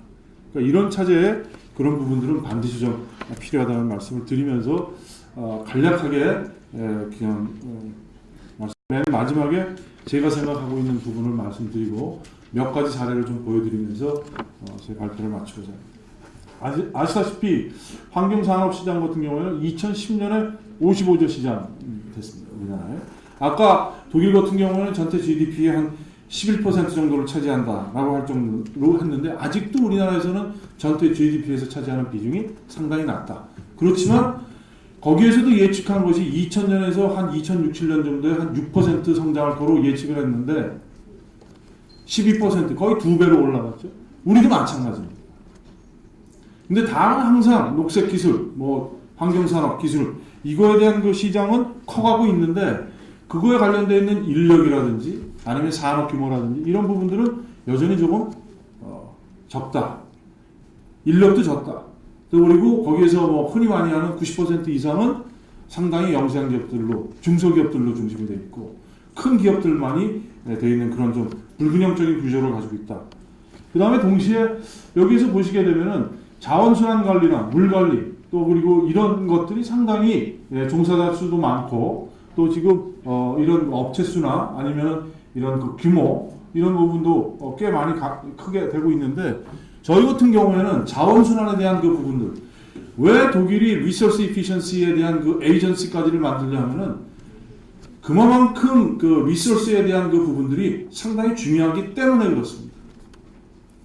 기타 큐슈의 에코타운 같은 데 가보시면 불과 7, 8년 전에 비해서 엄청나게 많은 수의 그 중소기업들이 에코타운 안에 들어가서 다 리사이클링에 대한 부분들을 다 형성하고 있는 거는 그거를 통해서 부가가치를 일본의 물질재생연구소에 따르면 그와 같은 리소스 이피션시만 잘해도 1년에 300조 정도의 부가가치가 나올 수 있다고 얘기를 하고 있거든요. 그래서 이런 부분에 대한 시장이 있는데 여전히 잘 우리는 도외시하고 있다라고 하는 그 아쉬움들이 좀 있습니다. 그래서 지금 현재 각 지역별로 환경시장에 대한 그 발전 단계를 좀 보게 되면 여기에도 이제 초기에 있지만 자원 생산성이라든지 뭐 이런 시장에 기초한 규제 단계를 조금 더 벗어나서 앞으로 이런 그 환경, 뭐 보건, 자원 보건 이런 쪽에 대한 그 부분들이 확실하게 많이 나갈 것이다. 그 다음에 또 하나는 아까도 계속 나오지만 물 시장입니다. 물은 잘 아시다시피 일종의 밸류 체인 쪽으로 많이 나가는 부분들인데 이 물 시장에 대한 산업 규모가 엄청나게 계속 커가고 있죠. 이거는 기후변화에 대한 문제 때문에도 그렇습니다. 가장 극명하게 지금 보고 있을 수 있는 곳이 저희가 한때 자원 외교를 많이 하고 그랬는데요. 중앙아시아에 아랄해라고 하는 곳이 있습니다. 카자흐스탄, 우즈베키스탄, 키르기스탄 뭐 이렇게 5개국이 가지고 있는 공유하고 있는 아랄해입니다. 10년 전에 비해서 아랄해는 10분의 부가 물이 다 없어졌습니다. 조금 있으면 이 물 때문에 지금도 그 중앙아시아, 저는 이제 GGGR이나 뭐 이런 데 때문에도 이제 그 국제회의를 가서 보면은요. 카자흐스탄, 우즈베키스탄하고 키르기스탄 사람들이 딱 모이면 물 얘기를 안 합니다. 왜? 아주 민감합니다. 이 하류 부분에서는 물이 없는데 키르기스탄에서는 빙하에서 나오는 물 가지고 수력 발전을 해가지고 주는 상황이 생겼는데 점점 물에 대한 수량이 줄어들게 되니까 수력 발전 댐을 만들려고 합니다. 댐을 만드는 순간 자기네들한테 공급되는 물이 부족하기 때문에 이게 아주 국가 간의 갈등으로 갈 가능성이 많은 거죠. 그래서 그 얘기가 나오면 키르기스탄은 자기네들이 상류에 있으니까 주장을 하고 하류에 대한 부분들은 또 물이 부족하니까 주장하고 이런 부분들 기후변화로 인한 물의 부족과 또 그리고 사막화에 대한 문제 그래서 결국에 물에 대한 그 공급 부족 문제 또 그리고 더 나아가서는 식량의 문제 그래서 이것이 OECD 국가에서는 워터, 에너지, 푸드 이게 넥서스라고 하는 걸로 해서 같이 가는 부분들이 나온 이유가 바로 거기입니다. 그래서 물 시장이야말로 앞으로 정말 크게 돼. 지금까지는 뭐 저희 두산중공업이나 이런 데서 중국에 가서도 벌써 물 시장으로 해서 큰 대규모 플랜트 사업을 하는데 이런 쪽에 대한 그 부분들이 각 국가마다 상당히 큰 부분들을 차지하게 되고 이거에 대한 그 물 수요가 점점 늘어나게 되는 거죠. 네 번째 이유는 도시화가 많이 진행되면 월드뱅크나 이런 데서는 유엔에서는 2050년이 되면 전 세계 인구의 반이 도시에서 산다는 겁니다. 도시화가 많이 진행될수록 물에 대한 수요는 급증할 수밖에 없기 때문에 물은 이제는 완전히 공유재나 뭐 흔한 재가 아니라 앞으로는 경제재가 될 수밖에 없다. 그래서 이런 부분에 대한 부분들을 선점적으로 빨리 나가서 점유하지 않으면 우리가 물시장이라고 하는 거대한 시장을 놓칠 수밖에 없다. 그래서 이런 거에 대한 그 부분들을 저는 아주 중요하게 보고요. 폐기물 시장은 역시 아까 말씀드렸듯이 자원에 대한 순환뿐만 아니라 요즘엔 폐기물을 통해서 에너지화에 대한 부분들도 많이 나올 수 있기 때문에 이런 부분들이 나오는데요. 2015년 경우에 저 폐기물의 에너지화 시장 같은 경우에는 2,298억 달러 정도의 시장 규모가 될 거다라고 하는 부분입니다.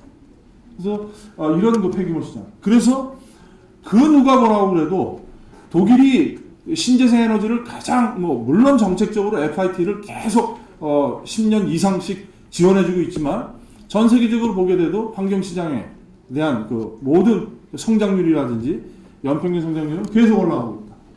우리나라도 계속 지금 앞으로 올라갈 것이다. 그러다 보니까 이 고용 인구라든지 이런 쪽 부분들도 많이 나타나고 있는 부분들이 생기는 것이죠. 그래서 고용 통계, 특히 뭐 고용이나 산업 통계에 대한 부분들이 EBI라고 하는 미국에 있는 회사가 전문적으로 많이 잘 하는데 여기에서도 보시게 되면은 상당히 전 세계의 환경 시장에 대한 규모들은 계속 늘어날 것이다 라고 하는 것들을 지금 보여주고 있습니다. 세계적으로. 네. 자, 그러면 일본은 어떻게 하냐? 사실은 일본 같은 경우에는 세워놓은 것들을 계속 꾸준히 밀고 나가는 아주 어떤 때는 조밀하지만 잘 아시다시피 계속 꾸준히 밀고 나가는 그런 부분들이 많이 있다고 봅니다. 그래서 이제 일본 같은 경우에도 환경 비즈니스에 대한 시장들, 일본의 소위 그 경제 산업성이나 이런 데는 중소규모, 중견이나 중소규모의 시장들이 어떻게 어디를 나갈 수 있을까라고 하는 것들을 현지 조사를 다 해서도 보고서를 통해서 서로 정보도 공유하고 그런데 일본의 시장은 지금 2005년도에 비해서 2015년에 요거가 지금 거의 한 60-70% 정도가 늘어날 것이다 라고 하는 것들을 보고 있습니다. 49조 엔으로 2015년에는 32조 엔에서 액수로 보게 되면 거의 더블로 불과 한 10년 만에 그런 식으로 올라갈 것이다. 라고 하고 여기에 대한 관련되어 있는 분야는 신재생 에너지나 에너지 절약, 에너지 효율도 여기는 포함되는 겁니다. 를 통해서 온난화 관련되어 있는 기술들, 폐기물 처리하고 리사이클링을 하는 기술들, 그 다음에 공해 방지, 환경 보건이나 이런 거 창조적으로 환경에 대한 기술을 하는 분야들을 통해서 크게 보면 한 3가지 정도, 약간 그 기술적으로 보면 한 7, 8가지 정도를 가지고 자기들이 전력적으로 지금 투자를 하면서 기술 개발을 하고 있습니다. 그래서 이게 지금 집중적으로 자기네들이 지금 하겠다라고 하는 부분들이. 그 다음에 이제 특히 제가 토요타에 나고야에 가시면은 그 토요타가 있는데 본산이 토요타 회사가 시에다가 무료로 스마트 그리드를 아파트를 분양할 때 내 가구가 원하면 무료로 설치를 해줘서 정말 실제적으로 스마트 그리드 지금 사업을 하고 있습니다. 조금 이따 맨 마지막에 보여드리는 것이 스마트 시티라고 하는, 거기서는 지금 토요타 시티라고 하는데 70가구를 대상으로 해서 뭐 이런 그 스마트 시티가 실제로 운영되는 데는 많고 스마트 그리드가 운영되는 데는 많은데 이거를 실제로 해서 많이 해주는 것들이 많이 지금 있습니다. 태양광 뿐만 아니라 뭐 지열 이런 쪽들은 지금 많이 발전되고 있는데 지금 주택용 태양광 보급에 대한 발전들이 계속 많이 늘어나고 있다라고 하는 것들입니다. 그래서 일본은 후쿠시마가 끝난 다음에 RPS 정책을 하다가 FIT 정책으로 바꿔버렸죠. 시장을 창출하기 위해서 그런 겁니다. 근데 우리는 재원이 없으니까 FIT 하다가 RPS로 가가지고 지금 여러 가지 얘기들이 문제들 많이 나오고 이제 조금 태양광이 이제 좀 살아나가지고는 지하 5층에 있다가 뭐 지상 1층으로 올라왔다 뭐 이런 얘기들도 하시는데 이제 그래서 정책에 대한 일관성이나 이런 것들이 사실 상당히 중요하다고 볼 수가 있죠. 태양광 발전이 이렇습니다. 풍력 발전은 최근에는 거대한 걸로 갖다가 토모라고 하는 조그만 가정용 풍력 발전을 중소기업들이 만들어가지고 가정용에다 붙여서 이거를 설치해가지고 많이 요즘에 또 잘 나가고 있습니다. 풍력 발전도 지금 많이 나가고 있는 것들입니다. 그래서 지금 현재 2만 개 정도의 산업으로서 한 2메가와트 정도를 할 수 있는 것들을 많이 만들고요.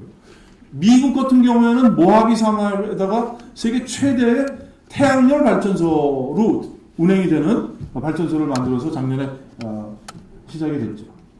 그 다음에 리튬이온 전지, 배터리 기술에 대한 그 부분들을 많이 지금 나가고 있고요.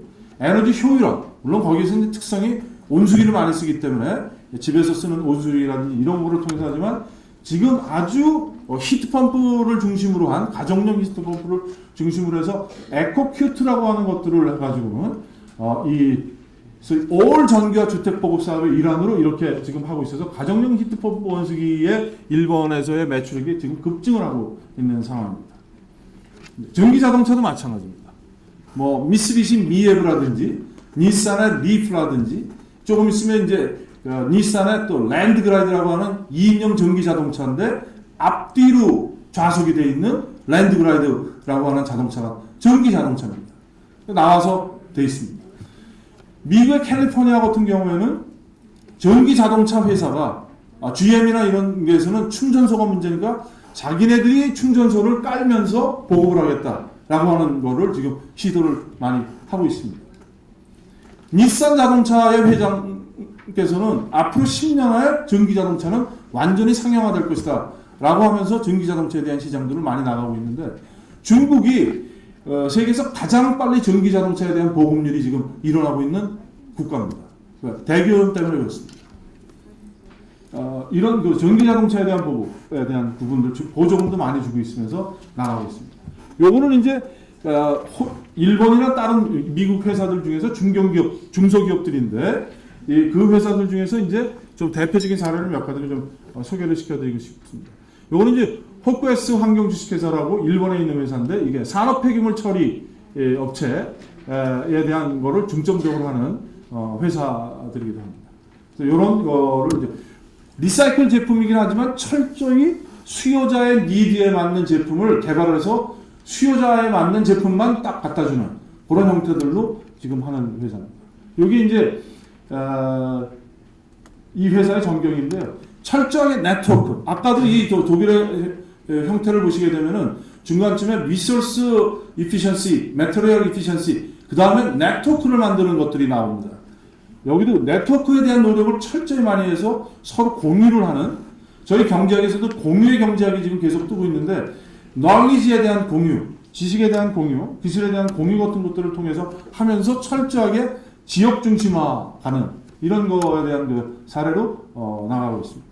그 다음에 요거는 이제 카메이 제도라고 하는 회사인데, 산업 폐기물을 이용해서 이제 소송 벽돌을 만드는 회사입니다.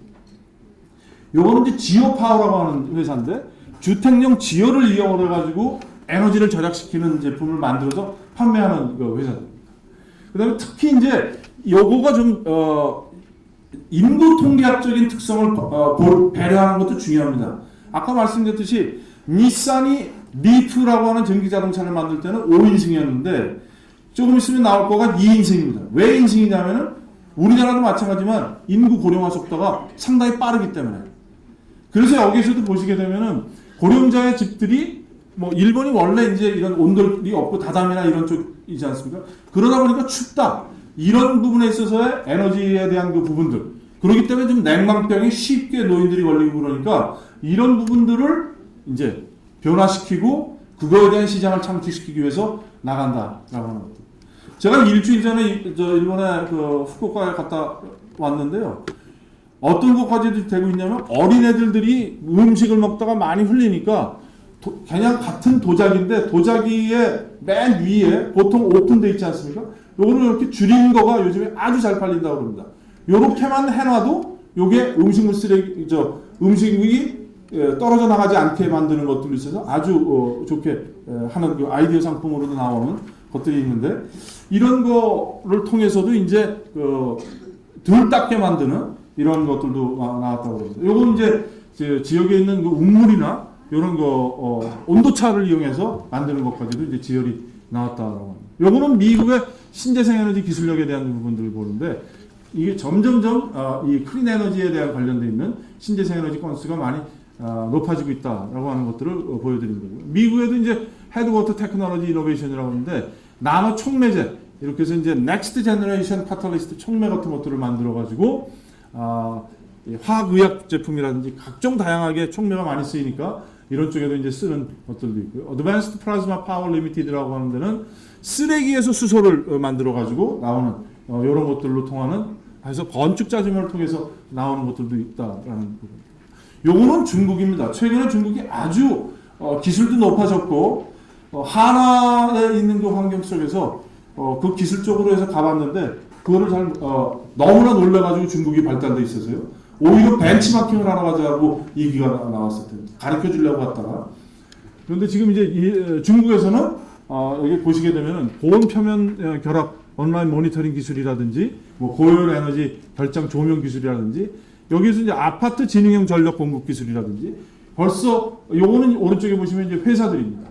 같이 베이징 과기대 연구원하고 이제 이런 거를 만들어서 다양한 에너지 절약 기술들을 중소기업 중심으로 하고 있다라고 하는 것들을 제가 보여드리고자 했던 것들입니다. 요거는 지금 많이 보이고 있기 때문에 제가 시간 관계상 넘어가도록 하겠습니다.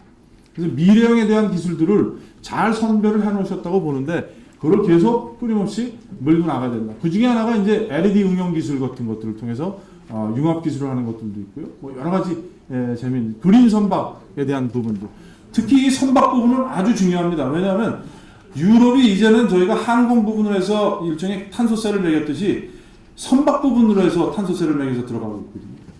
그래서 벌써 일본이나 유럽 쪽에서는 심지어 지금 연료전지가 선박까지 들어가가지고도 하는 것들을 해놨는데 저희가 아주 좋았을 때 선박이 정말 잘 나갈 때 그런 기술들을 빨리 해가지고는 친환경 선박으로 갔으면 유럽에 이제는 저희가 수출할 때 그런 규제에 아주 쉽게 적용이 됐을 텐데 그런 거를 못하고 놨는데 앞으로는 유럽 쪽에서는 선박 부분을 대상으로 한 CO2의 규제가 상당히 높아질 가능성이 많습니다. 이미 한국 부분은 그거를 하고 있고요. 그래서 이제 그린쉽에 대한 그 부분들을 상당히 많이 하고 있다라고 하는 부분에서 요거는 이제 바람의 저항을 줄인 그 운반선 사례라든지 이런 것들도 있고 그렇습니다. 그래서 지금 다양하게 외국의 중소기업들 같은 경우에는 요거는 이제 커트라에서 한 것도 있고 크린머니라고 하는 책에서 나온 것도 제가 번역해서 소개를 하는 것도 있는데 미국 같은 경우에는 이제 이런 유기물감 올가닉 다이 같은 거 이렇게 칠하면 지금은 뭐 이제 방막전지에 대한 부분들도 있지만 이런 부분들을 지금 연구하는 팀들도 있고요.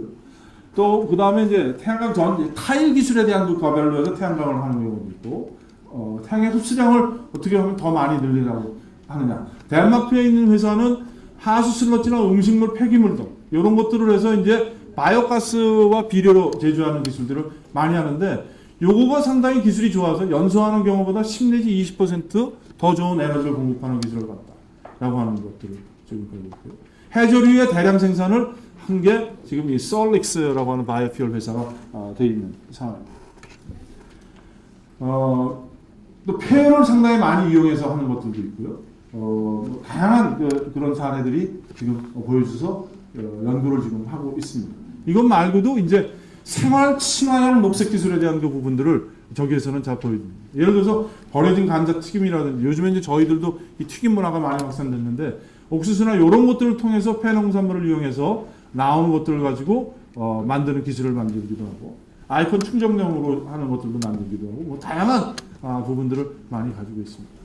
그래서 요거 이제 클린머니라고 하는 책을 보시게 되면 지금 전 세계에서 지열 발전을 가장 최근에 잘하고 있는 기업들을 이렇게 해놓은 것들입니다. 여기에는 이제 큰 기업도 있지만 작은 기업들이 있죠. 근데 시장 가치를 보면 상당히 큰 시장 가치를 가져오는 기업들도 많이 있습니다. 요거는 에너지 저장하는 장치를 최고의 기술을 가지고 있는 회사들이고요.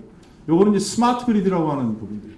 스마트 그리드는 우리나라에서는 실질적으로 운전이나 제어 정도까지도 다 가서 해줘야 되는데 스마트 그리드 하는 선생님들 사이에서는 우리나라는 너무 모니터링에 대한 거에만 너무 집중하는 것 같다라고 하는 부분들도 말씀을 하시는 부분들이 좀 있는 것 같습니다. 어쨌든 지금 이런 스마트 그리드는 지금 미국 내에서도 상당히 많이 도입하는 효과들을 보고 있는 걸로 지금 보고 있습니다.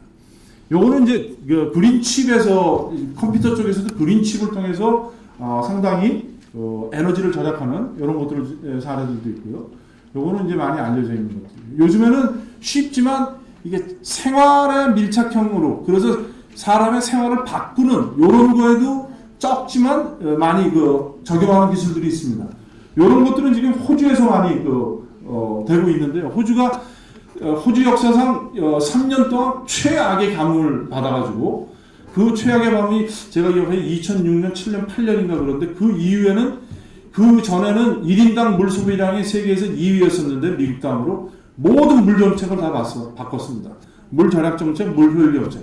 그래서 수도꼭지나 이런 거에도 보시게 되면 요거는 이제 공간 구조를 하기 위해서 여기 두 개, 여기서 하다가 물이 남으면은 물에 대한 플러싱을 할 때 쓰는 거고 요거는 수도꼭지를 올릴 때에 올리자마자 초가 올라가가지고 심리적으로 빨리 세수를 하게 만드는 걸로 하게 됨으로써 소비자의 행동 변화를 변하게 만드는 이런 것들로 지금 만드는 제품인데 간단하지만 상당히 소비자들이 물 절약을 하게 만드는데 기여를 하고 있다고 합니다. 요거는 지금 물을 아예 내가 타이머처럼 10분, 15분 세팅을 할 수가 있는 겁니다. 그래서 물이 나오게 되면 그거를 내가 10분마다 쓸 수밖에 없는 이런 형태로 지금 되어 있는 것들도 있고요. 전기 오토바이가 나오면 이미 오래됐고요. 혼다가 만든 겁니다. 요거는 지금 일본의 대학에 가서 보시면 재패적인 미해대학이나 이런 데 가서 보시면 이게 이제 녹말 비닐입니다. 심지어 대학 식당에서도 이런 걸 다 씁니다. 깜짝 놀랐습니다. 식판 위에 이게 깔려져 있어가지고 밥을 다 먹고 난 다음에 그냥 음식물 쓰레기통에만 딱 넣고 나면 물로 닦을 필요가 없습니다. 식판을. 그냥 젓가락통만 넣고 깨끗이 남은 이 식판은 다시 위에다가 녹말을 붙여가지고 다시 그거를 함으로써 하는데 이거는 심지어 이런 종이 여기에도 붙여서 만드는 부분들. 벌써 이제 그 정도로 많이 가 있고 제가 알기에는 독일의 바스트 회사가 이쪽 부분에 녹말 에너지 부분에 있어서 아주 관심이 많고 벌써 이제 일종의 상당한 기술력을 확보해 놨다고 보고 있습니다. 그래서 이런 것들을 농업에다가 정착시키면 농업용 폐비닐을 좀 바꿀 수 있는 이런 것들도 있기 때문에 토양도 좋고 비료도 될 수 있고 이런 것들도 지금 나오는 것들 있고 효성이 만든 최근에 이제 폴리케톤 친환경 피해리 원칙자재 이런 것들도 여러 가지가 있기 때문에 제가 그냥 요거는 시간 관계상 소개를 시켜드리겠습니다. 또 하나는 재미있는 겁니다. 꼭 큰 기술은 아닌데 녹색이라고 하는 거가 사실은 상당히 이 소비자들한테 쉽게 다가갈 수 있고, 또 그리고 하나는 이것이 교육하고 접목이 되면 좋은 효과를 볼 수 있기 때문에 꼭 아주 하이테크가 아니래도 현재 있는 기술들이 잘만 응용이 되면 아주 좋은 교육적인 효과를 가질 수 있다는 건데, 이것이 대표적입니다. 제가 지금 그 지속가능 교육이라고 해서 이제 초중고등학교 선생님들 강의를 가끔 하는데, 요거를 말씀드리면 아주 좋아합니다. 요거는 뭐냐면요, 어항인데 이 어항 안에 실제로 금붕어가 있습니다. 그래서 이거 수도꼭지, 자기가 손 씻으라고 수도꼭지를 틀면 여기에 있는 물이 먼저 내려옵니다. 그러면은 물이 먼저 내려오니까 내가 물을 많이 쓰면 금붕어가 죽을 거 아닙니까? 그래서 금붕어가 너 죽지 않으려면 네가 물을 빨리 써야 된다라고 하는 것들을 교육적으로 하기 위해서 만들어 놓은 겁니다. 아주 간단한 거지만 이런 거를 통해서 이게 저희가 이 교육과 기술에 대한 그 부분들을 접목시켜서 나갈 수 있는 저는 아주 좋은 사례라고 봅니다. 그래서 이제 이런 것들을 이제 보게 되고, 그랬더니 어떤 선생님이 물 다 쓰고 금붕어 죽으면 어떻게 해요? 뭐 이렇게 물어보시더라고요. 이미테이션 갖다 집어넣으면 될 테니까. 이게 아까 말씀드렸던 토요타가 직접 많이 그거 하는 토요타 회사가 하는 에코하우스입니다. 이게 지금 보시면 여기에 토요타 하우스라고 이렇게 되어 있는 걸로 보시게 될 텐데요. 이게 지금 실제로 1인용 전기 자동차에 대한 부분들을 많이 돌아다닙니다. 이게 지금 그쪽에 하나인데요. 그 다음에 이건 지금 충전하는 충전소고요. 요거는 지금 재밌는 건데, 요거가 지금 다 이 주택단지 안에 자동차를 공유하기 위해서 전기 자동차를 설치해 놓은 겁니다. 그래서 지역 주민이면 누구나가 이 전기 자동차에 대한 것들을 쓸 수 있는 것들과 되는데, 카드를 하나씩 다 주면, 요게 지금 그 카드입니다. 내가 필요할 때 자동차를 쓰지 않고 여기에 가서 그냥 이게 배터리인데요. 여기에다가 내 카드를 대고 하면 이 배터리가 나옵니다. 그럼 이 배터리를 가지고 여기에 이 자동차도 있고 그 전기 자전거도 있는데, 거기다가 그냥 배터리를 넣으면 전기 자동차도 되고 전기 자전거도 돼서 단지 하나의 것들을 다 운행할 수 있도록 만들어 놨습니다. 이미 이런 시스템에 대한 부분들이 에코타운이라고 하는 걸로 해서 많이 퍼져나가고 있다라고 하는 말씀들을 하고 있습니다. 요거는 융합형의 대표적인 사례인데, 지금 네덜란드의 아그로파크라고 하는 데를 가보시면 이게 지금 식물 공장인데 거기에다가 대규모 산업단지하고 농업단지가 같이 융합돼서 나오는 겁니다. 암스테르담은 항구이긴 하지만 항구를 운행하면서 나오는 CO2를 바다 밑에다가 그 항구 땅 밑에다가 카본 CCS로 갖다가 하는 것들도 지금 하고 있습니다. 그래서 산업단지에서 나오는 폐열을 이용해가지고 농업용에서 쓰는 농업단지를 쓰고 있다. 이런 부분들입니다. 요거는 이제 조선회사가 에너지를 절약하기 위해서 만들어 놓은 것들입니다. 행그라이드, 범선이나 이런 것들을 통해서 하는 것들이다. 그래서 제가 결론적으로 제가 말씀드렸던 생각보다 조금 더 오래 가서 죄송스러운데요. 제가 생각하는, 제가 틀릴 수도 있지만, 첫 번째는 우선 현재는 많이 됐지만 핵심 부품이나 당연한 얘기지만 장비에 대한 국산화를 가져올 필요가 있다. 그 다음에 녹색기술 인력에 대한 그 부분들이 너무 한 곳으로 좀 치우쳐져 있다. 제대로 되어 있는 녹색기술, 미래의 선점형이 될 수 있는 기술에 대한 전문 인력들을 좀 더 세부적으로 많이 만들어서 지역 거점화 시킬 필요가 있다. 저희가 태양광, 이렇게 몇 가지만 해서 대학을 하고 있지만, 저는 이거를 지역 특성에 맞게끔 많이 나가야 된다. 대표적으로 광주에 광발전연구원이나 이런 데가 있는데 LED에 대한 특성화를 완전히 해주는 이런 부분들이 저는 필요하다고 봅니다. 그 다음에 기후변화에 관련되어 있는 산업들이 사실은 상당히 많이 있습니다. 예를 들어서 모니터링, 기상에 대한 모니터링을 한다든지, 이런 기상에 대한 그 정보를 우리나라 산업 규모 같은 경우에 한 40%가 그 정보를 받는데, 그런 것도 조금 많이 해놓을 필요가 있겠다라는 생각이 좀 들고요. 그 다음에 항상 지금 주장하는 것은, 왜 우리가 녹색기술이라든지 이런 쪽에 좀 머뭇거리고 특히 중소기업들이 못하냐면은 자금 때문에 그런데요. 너무 문턱이 높습니다. 그래서 영국은 이미 그린 인베스트먼트 뱅크가 시작돼서 오퍼레이션을 하고 있듯이, 우리나라도 중소기업, 중견기업만을 대상으로 한 녹색은행 같은 것들을 만들어서 기업들을 좀 적극적으로 지원해주는, 소위 IBK나 이런 중소기업 은행에서는 산업체 쪽에 대한 지원만 많이 하고 있는데 그러지 말고 환경 쪽에 대한 그 부분들을 완전히 따로 조금 크게 해서 떼든가 아니면 공동투자, 뭐 신한은행이라든지 이런 쪽에서는 신한은행, 우리은행, 뭐 이런 하나은행 이런 데서 공동으로 하는 그 부분들 환경부에서도 상당히 관심이 이 분야에서는 좀 많이 있는 걸로 알고 있는데요. 그래서 이런 거에 대한 그 부분을 해서 적극적으로 은행을 설립해서 수출도 도와주고 하는 이런 것들이 필요하겠다라고 합니다. 그 다음에 과감하게 대기업과 중소기업에 대한 연계가 되면 R&D 쪽에서는 과감한 세제에 대한 혜택을 좀 해줄 필요가 있겠다라고 하는 것들입니다. 그 다음에 지금 현재 1주년 되셨지만 환경산업기술원에서도 수출에 대한 이 부분들로 해서 지원을 좀 하고 있지만 앞으로 적극적으로 이 부분을 해볼 필요가 저는 있다고 생각합니다. 그렇기 때문에 GTC의 기능 중에 하나인 국제협력이라든지 이런 쪽 부분에 있어서의 활성화시키려면 특히 그냥 다 하는 것보다는 전략적으로 선택과 집중을 저는 해야 된다고 합니다. 저는 개인적으로 동남아 지역에 대한 부분들 이런 쪽에 대한 지역 특화를 하면서 아까 그린오드에도 나오셨는데 그거하고 연결되어 있는 그 역할들을 할 수 있는 전문 센터나 전문 기관들을 반드시 만들어갈 필요가 있다 지금. 그래서 이런 부분들이 조금 있어야 될 것으로 조금 보고 있고요.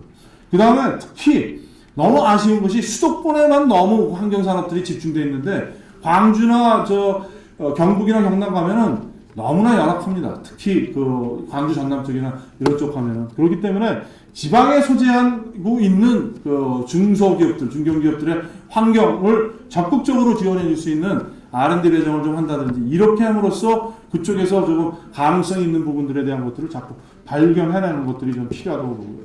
그 다음에 또 하나는 시장에 대한 것들을 이 기술이 좋은 거라고 하더라도 시장에서 먹혀들이지 않을 수도 있기 때문에 반드시 시장 기술 개발 이전에 저희들이 뭐 경제성, 환경성, 시장성에 대한 효과 분석을 사전에 임팩트가 큰 것들은 그거를 반드시 한번 걸르고 그것이 입증이 되면 과감하게 자원과 장기적으로 지원해주는 그런 것들이 필요하다고 저는 봅니다.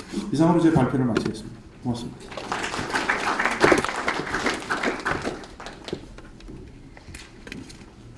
수고하셨습니다. 조정희 교수님. 세 분의 주제 발표를 마치고 곧이어서 패널 토론을 진행을 하겠습니다. 토론석 준비를 위해서 잠깐 자리 정돈을 할 예정입니다.